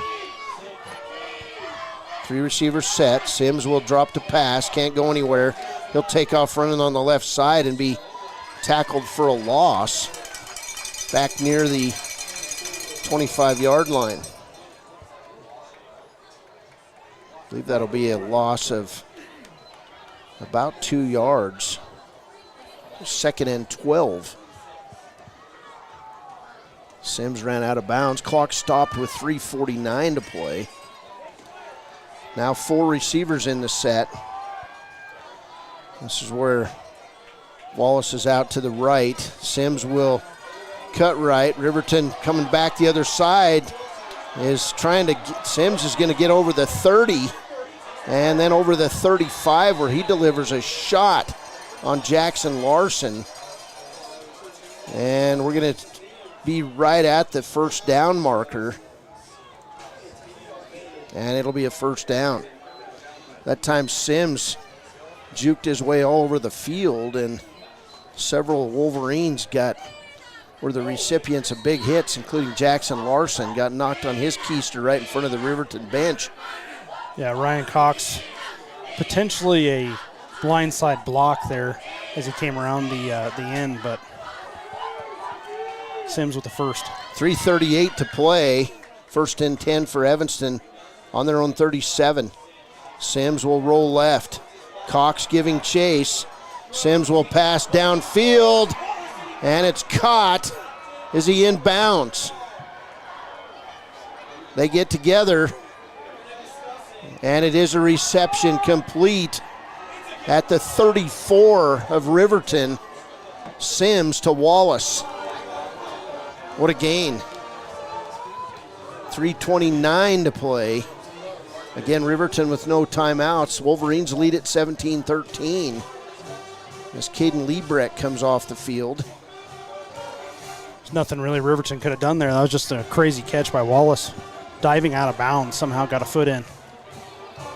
Here's Sims in the gun. 1st and 10 at the 34. It'll be a handoff to Breckenridge, and a big hit by Riverton. And you're not going to run through the middle of that Riverton offense. That's Tyree Harris Aragon with the big hit for Riverton. 2nd and 10. Now Wallace split out in that left hash, and got to keep an eye on him and Clayton Cook. Here's Sims. He'll roll back. We're going to get a false start on Evanston. They just tried to get things underway very quickly, and it backfired. So that'll move them back to near the 40-yard line, right at the 40. 3:05 to play. 2nd and 16 for Evanston. Somehow the Wolverines need a big stop.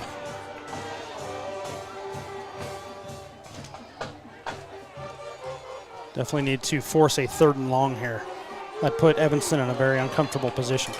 2nd and 16, 3 receivers left. Wallace and Cook over on that left side, 1 receiver this side, and a timeout called by Evanston on the play. Now the officials getting together. Evanston coach was going crazy over there, Steve Moore and his staff. We'll see what they call here. It should be a timeout on Evanston. I'm not sure what they were mad about. Did they take a timeout? Nope, no timeout. So coach gets to go crazy and they get to start over. Sims in the gun, 3 receivers left. Little pass out left side. We're going to get a holding call or a block in the back on 88 for Evanston on that play. Happened right in front of the official. Clayton Cook going to be the culprit. And that'll send Evanston back again. They'll talk it over.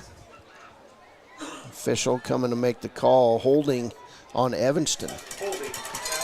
So big penalty with 2:58 to play. Riverton leading it 17-13. And this will move them all the way back to the 49 of Riverton. They've got to go all the way to the 24, 25 yards for a first down. Evanston comes to the line quickly. 2 receivers right, 2 receivers left. Sims in the short gun. He'll drop the pass. Wanted to throw a screen, could not do it. Pass is going to be complete, but really nice coverage by Riverton. And that's going to go Tyree Harris Aragon. Another flag down on the play. And we'll see what this call is. The Hankies have been coming out here down the stretch. They're going to wave it off.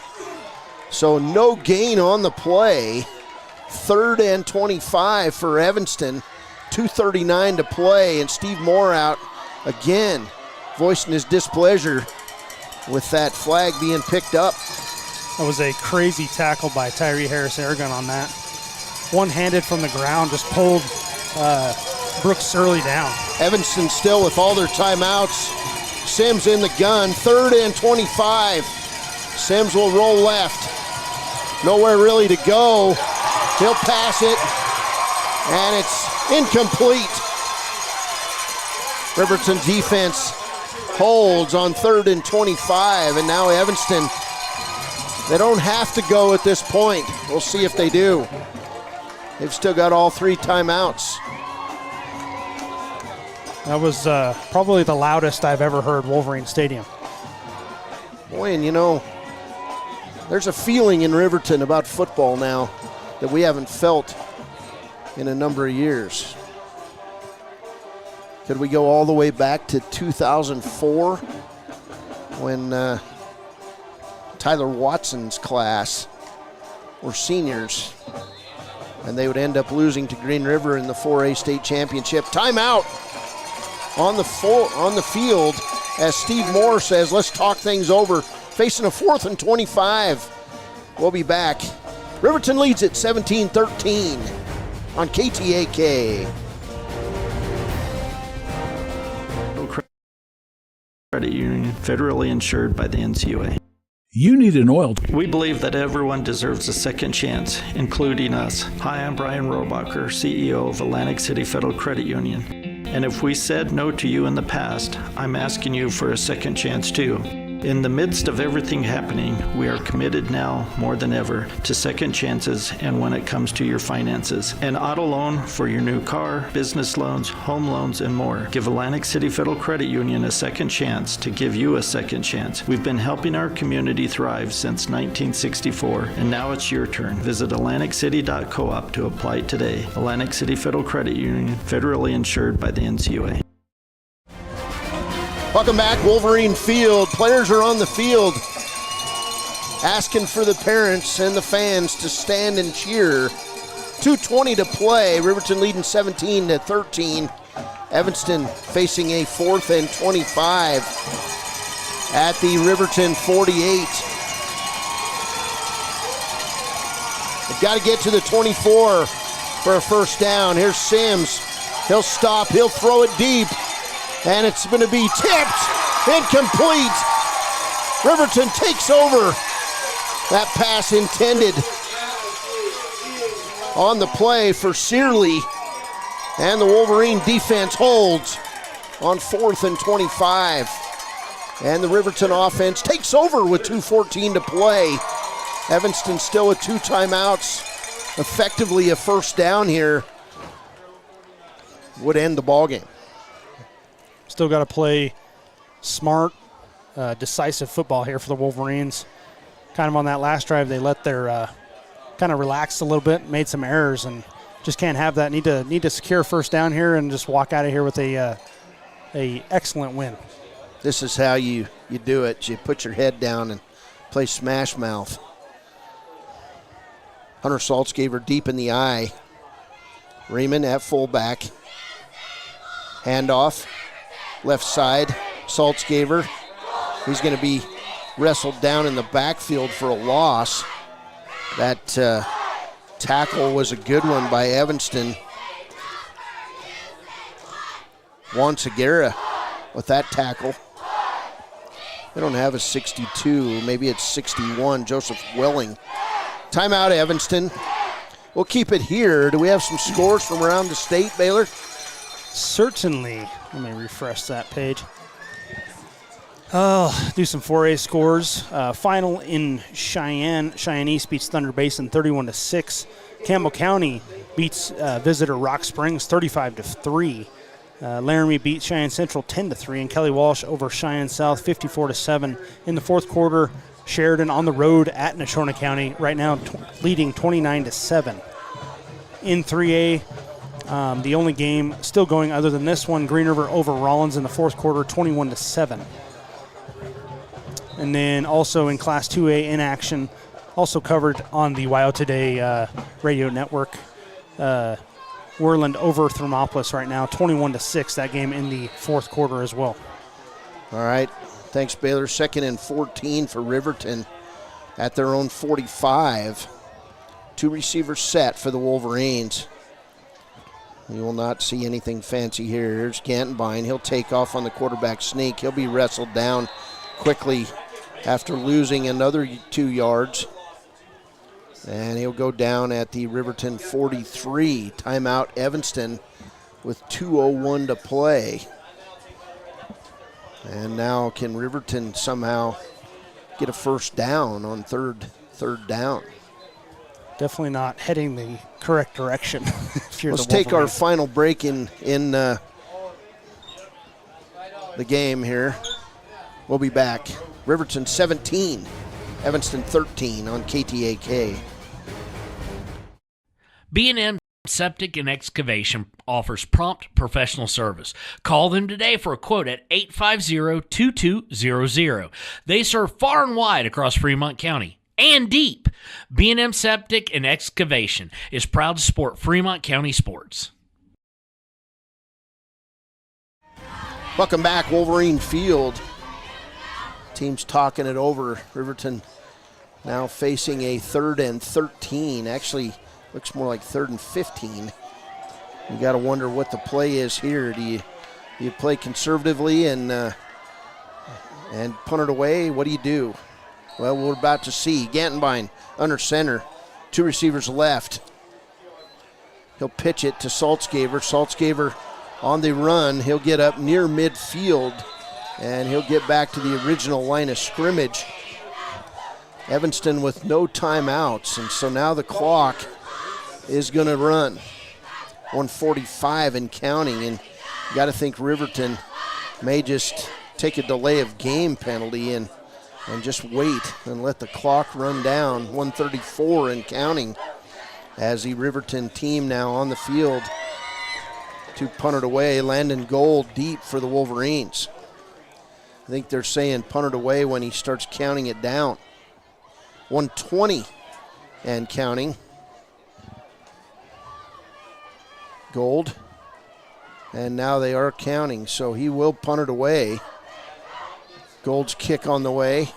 Goes away from Phillips, and what a great kick it is. Down near the 10, and it'll be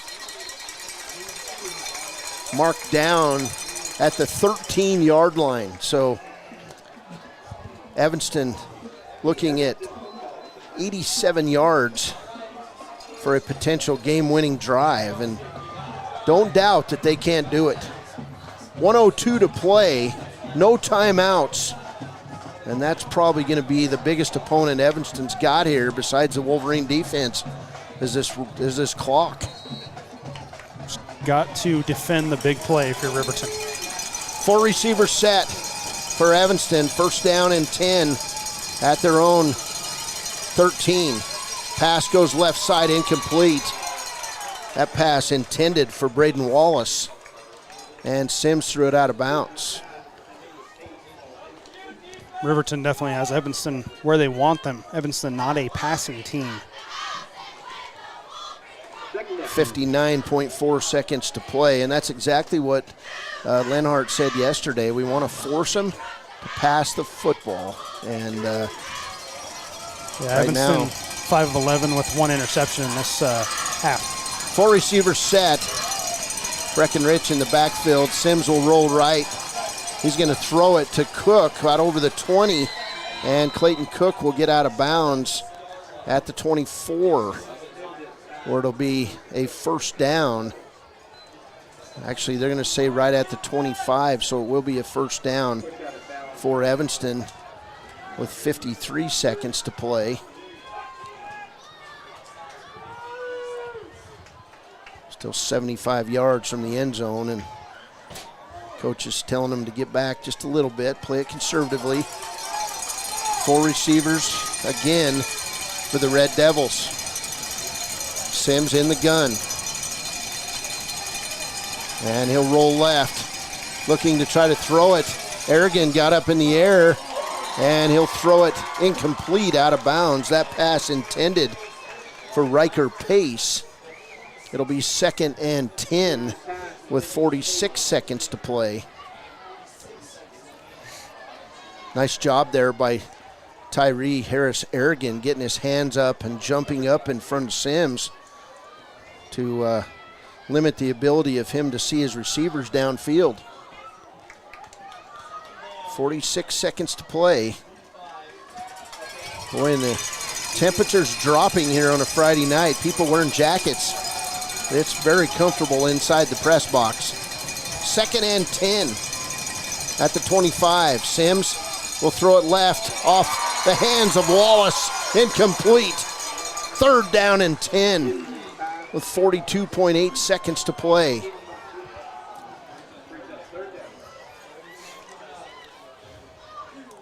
Wolverines haven't got a ton of pressure in the game, but it's certainly ramped up here in this 4th quarter, making Sims very uncomfortable in the pocket.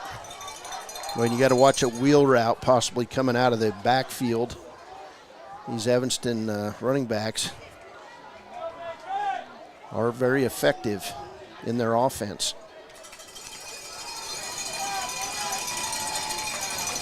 3rd down and 10. 3 receivers left, 1 right for Evanston. Sims in the gun. He looks left. He's looking left. He'll throw it deep down the field toward Cook. It's incomplete. Great defense on the play. Again by Caden Arnold. Having a night at cornerback. 4th and 10. 37 seconds to play. That was to the big guy, Clayton Cook, 6'4". 205, wide receiver. Great defense by Arnold. 5'10", 155-pound junior is Caden Arnold. He just went up, knocked it away from Cook's hands. 4th and 10. Just a slight mismatch there, Arnold versus Cook. They had Cook double teamed. 4th and 10. Signature moment here for this Riverton defense. Sims rolls left, throws it complete to Wallace, and he's going to get a first down. So Wallace finds a way to sneak for a first down with 30 seconds to play. Gain of 11 on that pass play. 1st and 10 from the Evanston 36.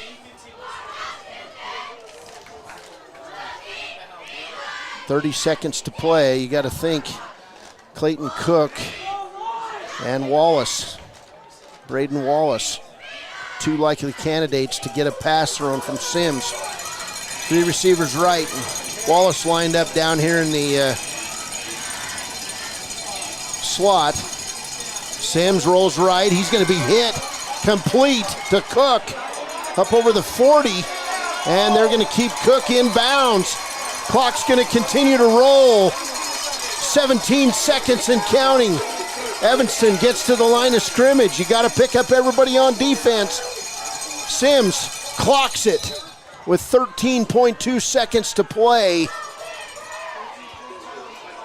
It'll be 2nd and 10, but great job by the Riverton defense preventing Cook from getting out of bounds on that play, and it ran off another 15 seconds before they were able to clock that ball.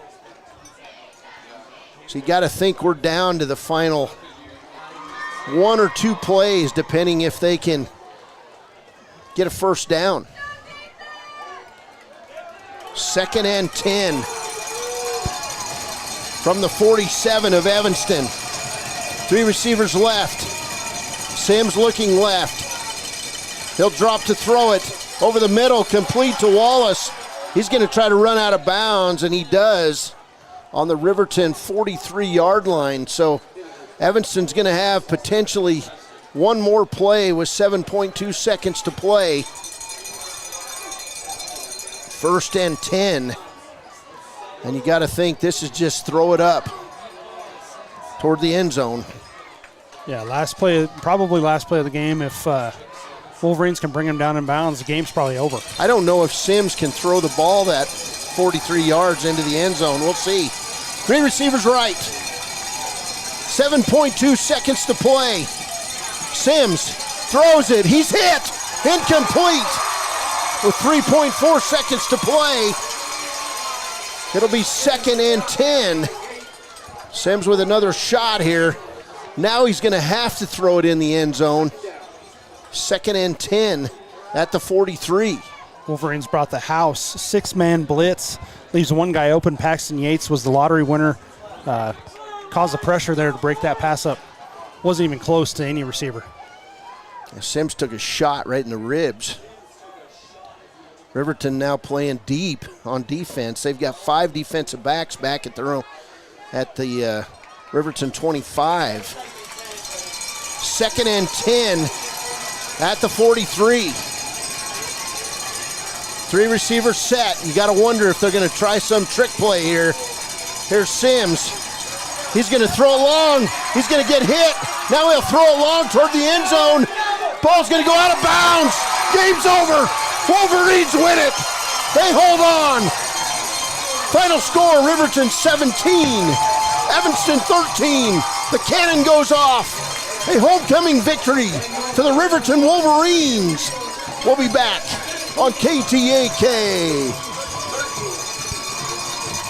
Field and in the gym. Good luck to each and every one of the student athletes. Go Big Red. Tyler Watson State Farm, 618 East Washington Avenue in Riverton. Call 856-4118 or visit insuringriverton.com. Like a good neighbor, State Farm is there. Riverton Blowdorn Lumber is proud to support youth sports. Experience the Blowdorn difference. Quality products, design, delivery, and expert service. Blowdorn Lumber, 1202 North Federal in Riverton. Blowdorn Lumber. Living well isn't just about things. It's about the things that matter. Your family, your friends, and your health. For decades, Sage West Healthcare has been committed to improving the health and care of our communities. Today, we're investing more in our communities, in our people, in advanced medical technologies, and in specialized facilities, so access to better care is close to you and the things that matter most. Sage West Healthcare. Be well, live well. That's why we're here. You need an oil change, but you don't have a lot of time. Expressway Lubes on South Federal in Riverton and Highway 789 in Lander provide a fast, professional lube oil and filter change. Expressway Lubes, locally owned and proud to support our local student athletes.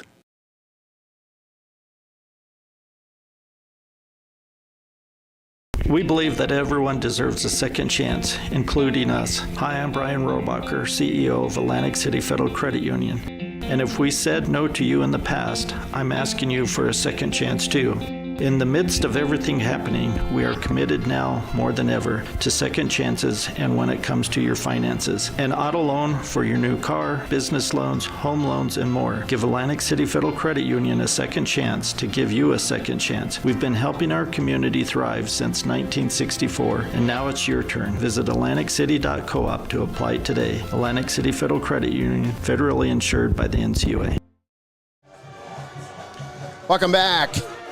Riverton wins it 17-13. The student section, the cheerleaders, they storm the field and greet the victorious Riverton Wolverines. And Riverton, who lost 2 games last year in Mark Lenhart's first year in Riverton to this Evanston Red Devils team, not only avenge that, but make a statement again that, you know what, they play good football in the East Conference.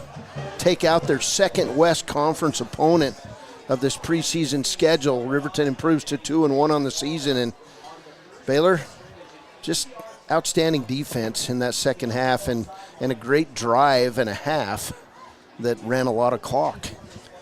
Yeah, I don't know if anybody listening there has been under a rock, but Wolverine football, I think, is coming back in a victorious fashion. Wolverines absolutely dominate.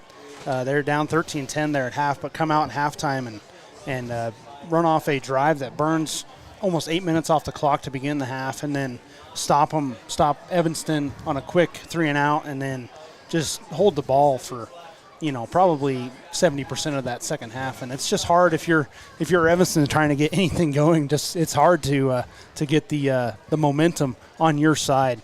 We'll go over a few stats here as we start this Click It or Ticket post-game show, and man, it's just exciting.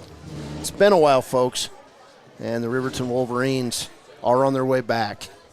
They're not there yet, but they are on their way back. Yeah, absolutely. Nope, first one of the night.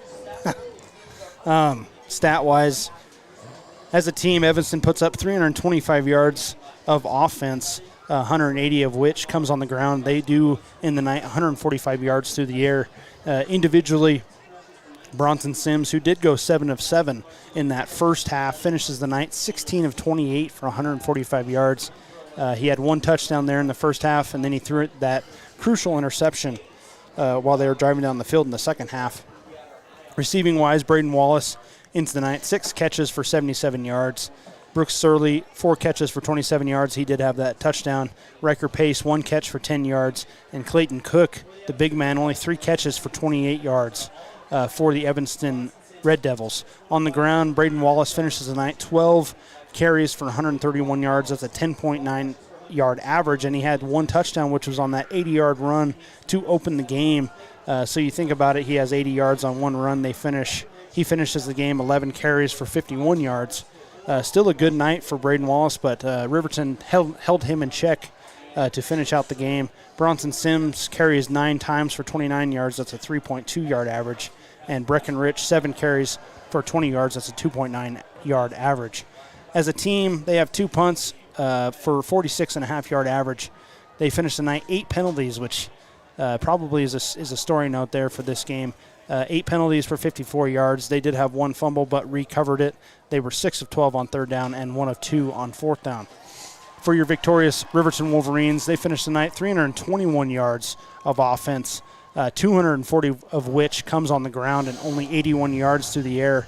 But they didn't need the air yards. They run 39 times and pass only 13 times in this game. Blake Gantenbein finishes the night 9 of 13 for 81 yards. He had no touchdowns, no interceptions. And then receiving-wise, Clay Sheets, 1 catch of 12 yards. Hunter Ryman, 1 catch of 13 yards. Hunter Saltzgaber, 3 catches for 11 yards. Dane Cox, 2 catches for 27 yards. And Paxton Yates, 2 catches for 18 yards on there through the air. Through the ground, Jackson Larson finishes 4 attempts for 12 yards. That's 3-yard average. Blake Gantenbein explodes there in that second half. He finishes 16 rushes for 111 yards. That's a 6.9-yard average, and he had the touchdown there in the second half to put the Wolverines on top. Hunter Saltzgaber, 18 rushes for 115 yards. That's 6.4 yards per carry. He also had a touchdown there in the first half. And then finally, Clay Sheets, 1 run rush for 2 yards. As a team, 6.2 yards a carry. And if you continue to do that throughout the season, that will result in wins. As a team, 3 punts for 36 yards, and they have 6 penalties for 35 yards. They had no fumbles, no interceptions, no turnovers for your Wolverines tonight. They finished the night 4 of 11 on 3rd down and 2 of 2 on 4th down. One of those 4th down conversions was Blake Gantenbein's game-winning touchdown. Well, the Wolverines won the flip, and that might have been their biggest mistake early in the game. They deferred, and the first play from scrimmage, Braden Wallace would run 80 yards for a touchdown. Lozano's PAT with 11:48 to play in the first quarter gave Evanston a 7-0 lead. But Riverton responded with a drive of their own, capped off by Hunter Saltzgaber on a 37-yard touchdown run at the 9:03 mark of the first quarter. The PAT kick was good, and we were tied at 7. Then Saltzgaber came back, hit a 38-yard field goal at the end of the first quarter, giving Riverton a 7-0 lead. In the second quarter, it was Evanston scoring the only touchdown as Sims hit Searley on a 12-yard scoring pass. The kick was blocked, and Riverton would trail 13-10 going in to halftime. That score came at the 5-minute mark.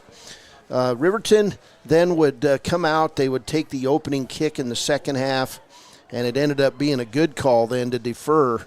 So you could go either way, talk yourself either way on that one. But Riverton goes on a 14-play, 72-yard drive from the opening kickoff in the second half. They would score with 4:51 to play in the third quarter on a 4-yard touchdown run by Blake Gantenbein. Saltzgaber would hit the PAT, and it was Riverton taking that 17-13 lead. Saltzgaber would miss a field goal later on, which would have given Riverton a 17-13 lead, but it was the Riverton defense late in that fourth quarter, final minute of play, that came up with the plays when they counted. There was guys like Caden Arnold. You had Tyree Harris-Aragon that made some big plays. He dropped into coverage at linebacker.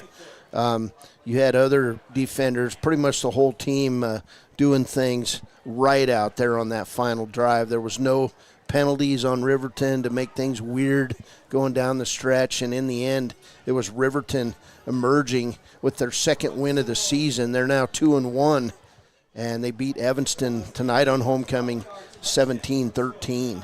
Just an outstanding game. Yeah, just to highlight that final drive, the like you said, defense, but got to throw it out to the middle linebackers and the defensive line. When a quarterback throws it up in high school, it's really kind of opening Pandora's box. Almost anything is possible in high school football. And so to have your defensive line and great calls there by the coaching staff of the Wolverines to send pressure when they did, because if you disrupt a quarterback who is as uncomfortable as Bronson Sims is in the pocket, and you can just disrupt those throws, give your cornerbacks and safeties a break, it's going to make a big difference, and that was definitely a turning point there in that final drive. So a great game all around by the Wolverines, and just a great team win. Well, we should get Coach Mark Lenhart here in a minute. We'll take a quick break. Riverton wins at 17-13. This is a Click It or Ticket postgame show. We're not done yet. We've still got our Sportsman Player of the Game and our Player of the Game, along with the visit with the head coach. We'll be back on 93.9 KTAK.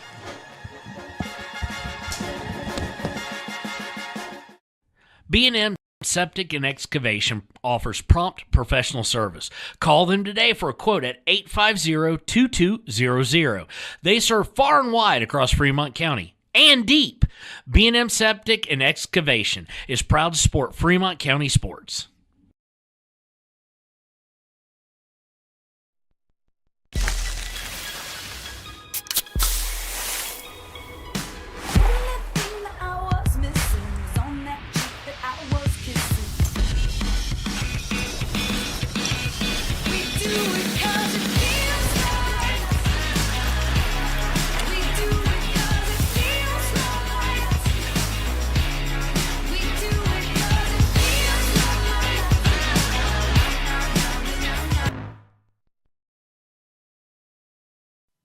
Men have a way of doing things.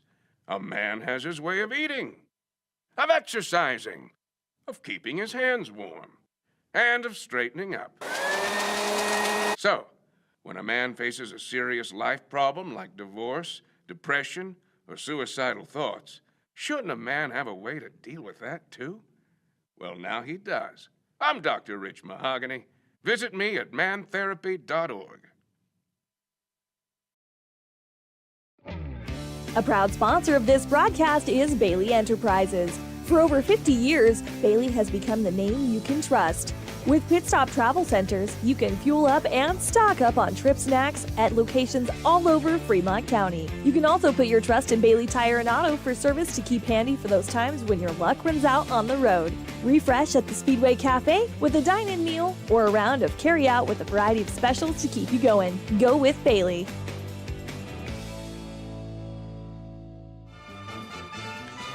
Hey, welcome back. Victorious post-game show here. Riverton wins it tonight 17-13 over Evanston. We've got Coach Mark Lenhart making his way down here, and congratulations, Coach. Big win tonight. I admired last week's post-game interview up in Cody because I asked you one question and you talked for 6 minutes. This one feels good. Your team went out, and it was a fist fight. Yeah, I don't know if I have the energy to talk for that long in one question, but yeah, no, it was, and we kind of knew it was going to be a physical, close game like this. I mean, they brought back their entire offensive line from last year, and we knew we were going to have to try and do everything we could to stop the run, and so I'm proud of our guys. I'm proud of the way we bent but didn't break, other than the first play of the game, and that was on me. I mean, the plan was not good. And so we quickly made an adjustment off that, and I thought that we played much better after that. We got to do better at getting off to a better start, though. I don't think we've gotten off to a good start in a game yet this year. Really proud of the way we played the third quarter. Fourth quarter, we had too many penalties, shot ourselves in the foot. When we get a chance to ice the game away, we need to do it. Dumb call by me on the reverse. Should have just kept pounding it right at them, and that was on me, not the kids. And so I'm glad we were able to find a way to get it done.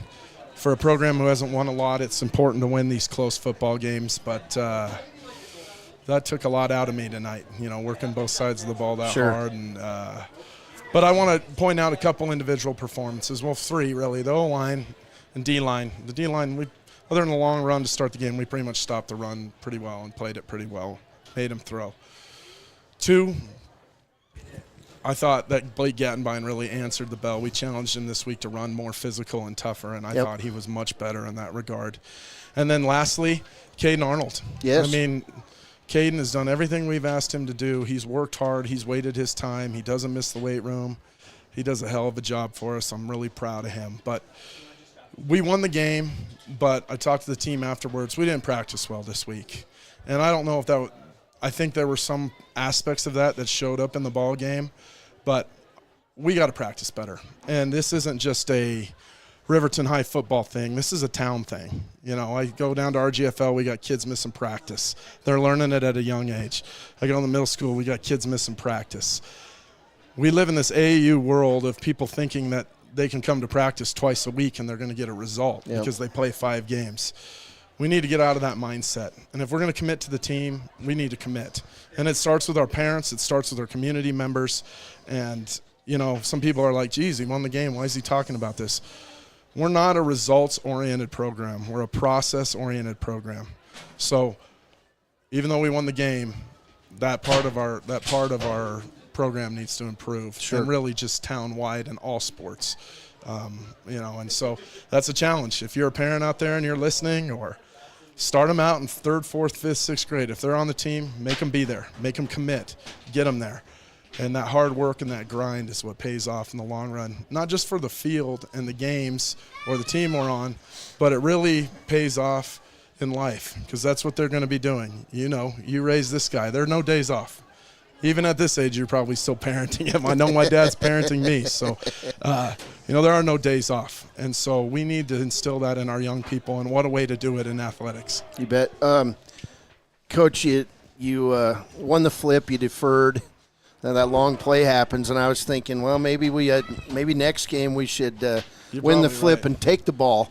But Cody, then you come out in the second. I'm telling you right now, yeah, we're going to do that if we win it. But then you come out in the second half because you deferred, and you put together a 14-play drive. That was just outstanding. Yeah. No, it was. The drive was phenomenal. We ran it well.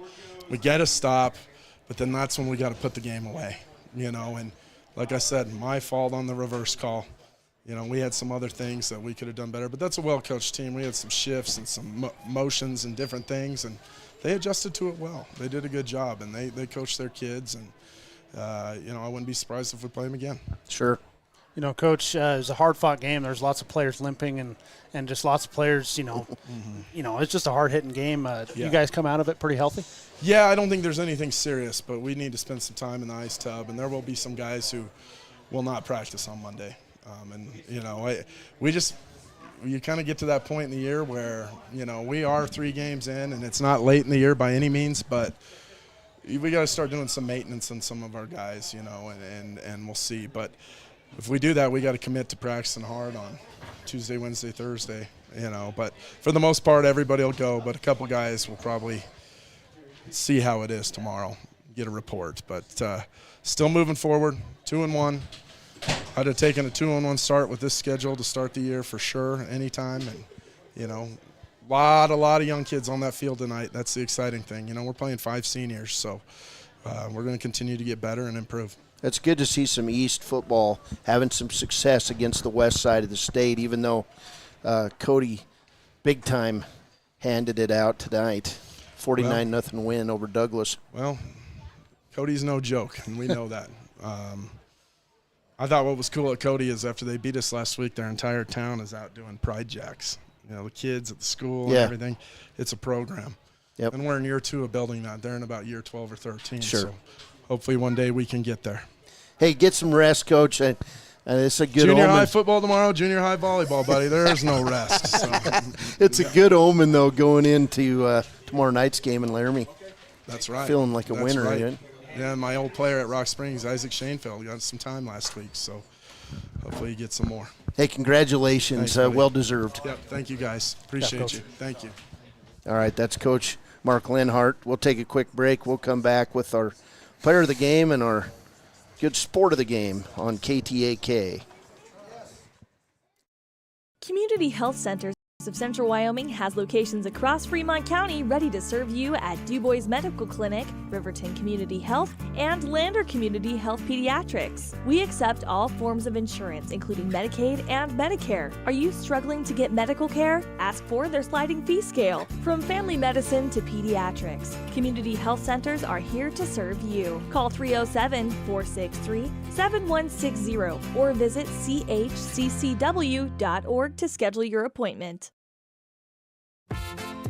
Dos Solitos is proud to support Fremont County sports teams. Enjoy bold Mexican flavors that'll have your taste buds shouting, "Olé!" Follow them on Facebook, Instagram, and TikTok for updates on events and food truck locations. The staff. Welcome back. Final score in this one, Riverton 17 and Evanston 13. Big 3A non-conference win. See you, Larry. And Coach said it best, this is just part of the process. And they're by far from a finished product. I mean, they've got a lot of things going on. Coach pointed out a player that I called his number a lot in that second half tonight. Baylor, he's a junior defensive back. Caden Arnold just had himself a whale of a game in that defensive backfield. 5'10", 155-pound junior. He went high to tip the ball away from Clayton Cook several times in that fourth quarter, and for that reason, I'm going to go with him tonight as our Papa Murphy's player of the game. Blake Gantenbein, is deserving of player of the game in this one. He has all the stats, but it came down to defense. And we're going to go with the junior. Gantenbein is expected to do what he's doing. He's going to be a player of the game down the road many times for the Wolverines. But tonight, when it counted at the end of this game, Arnold made the big plays on defense, and he is our Papa Murphy's player of the game. Now we've got another reward, good sport of the game. You've got that one. Yeah, I noticed it there on that last drive. Riverton. It's kind of hard to, in the fast action of football, it's hard to pick some things out. But I was pretty impressed there as Evanston was trying to move down the field. Riverton took time. A few Riverton players took time to help up the Evanston Outlaws. That's their baseball team. Evanston Red Devil players. Which, when you're excited and everything, it's not your first thing that you think about doing when you're beating your opponent. But specifically wanted to call out Jackson Larson. I saw him a couple of those long passes to the big man for Evanston, Clayton Cook. He took the time, instead of celebrating the incompletion in his face, help him up, and it's just it stuck out to me. So I think Jackson Larson, our Gatorade Good Sport of the Game for this one. Yeah, and why not give him the good sport? He took several huge shots tonight. One was on that reverse play there in the fourth quarter, and one right over here in front of the bench when he got laid out on a hit. He's really coming into his own. You've got some cousins playing together out there. You've got the Larson boys playing out there tonight alongside the Cox boys. They're first cousins, and are they first cousins? They're all cousins, and so congratulations to Jackson Larson. Final thoughts, Baylor, as we look to get out of here? Well, minus a few big plays, you have that first big run here against Evanston, and then the two pick sixes in Cody, and also the kickoff return in Cody. Riverton's 2-1, but that one loss was a lot closer than it looked. In this game, maybe was a little bit less close than it looked, I guess. So this Riverton team, they are playing well. There's obviously still mistakes. I mean, they're a young team. It's early in the season, like Coach said, only 3 games so far, and mistakes are going to happen. But it's how you respond to them. And Riverton so far this season has stepped up to the plate and responded well, in my opinion. And they came out with a great win tonight. And I mean, all things are looking up for sure. One thing I did want to point out, kind of honorable player of the game, I meant to mention it there, but very impressive showing by the Riverton fans. By far the loudest I've ever heard Wolverine Field, and I played here when we were semi-successful. Well, and, you were good. If you're listening, couldn't make it to this game, try to be there next week when we take on Green River. Bring your cowbell. They're loud, and it's intimidating in high school because you just don't feel that on the road very often. Well, and hats off to the officers of the Riverton Police Department. Greeted the players tonight with a siren. The ambulance showing his lights off at the end of the game, and got the cannon going. Cannon was going. Yeah, God bless the cannon guy, because every field needs one. And tonight, the Riverton Wolverines improved to 2-1 with a 17-13 win over Evanston. Do we have some 3A finals we could throw at people? I know that Cody with a big win tonight. Let's just do 3A here if we can. Yeah, final scores, Cody beats Douglas in Douglas 49-0. Powell finishes Lander goes to Powell and loses 39-8.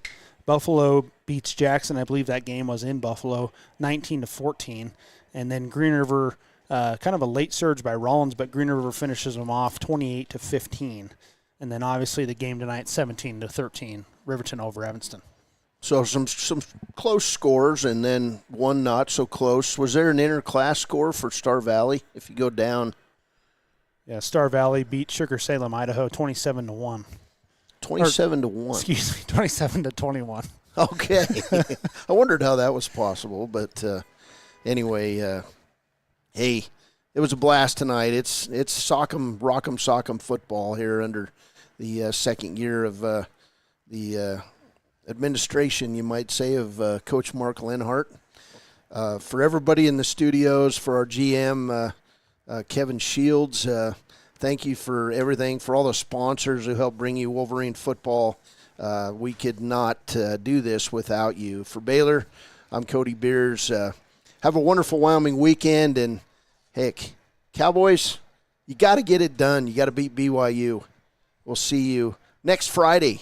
And thanks for joining us for another round of football. It's Riverton football on 93.9 KTAK. Have a wonderful Wyoming weekend, everyone. We'll see you next Friday as Green River comes to Wolverine Field on 93.9. Fair. Wish to thank everyone who attended the fair this year. Whether you enjoyed Family Day, a night event, entered a craft, or showed livestock, thanks for all your efforts. Stay tuned for a bigger and better Fremont County Fair next year. Good news, DUI crashes and deaths are falling in Fremont County. We're doing better, but even one death on our roads from impaired driving, we take personally. We started the Fremont County DUI Task Force 2 years ago because we're losing too many friends, family members, and community members to impaired driving. So we've joined forces to work together to find and stop impaired drivers in Fremont County, wherever they are. And we're making an impact, but we need your help. If your summer activities involve alcohol, plan ahead and make good choices. Drink responsibly, designate a sober driver, or call Safe Ride. And don't let your friends drive impaired either, even if you have to take their keys and find them a safe ride home. Let's all look out for each other and keep everybody safe. Remember, don't risk it. Drive sober.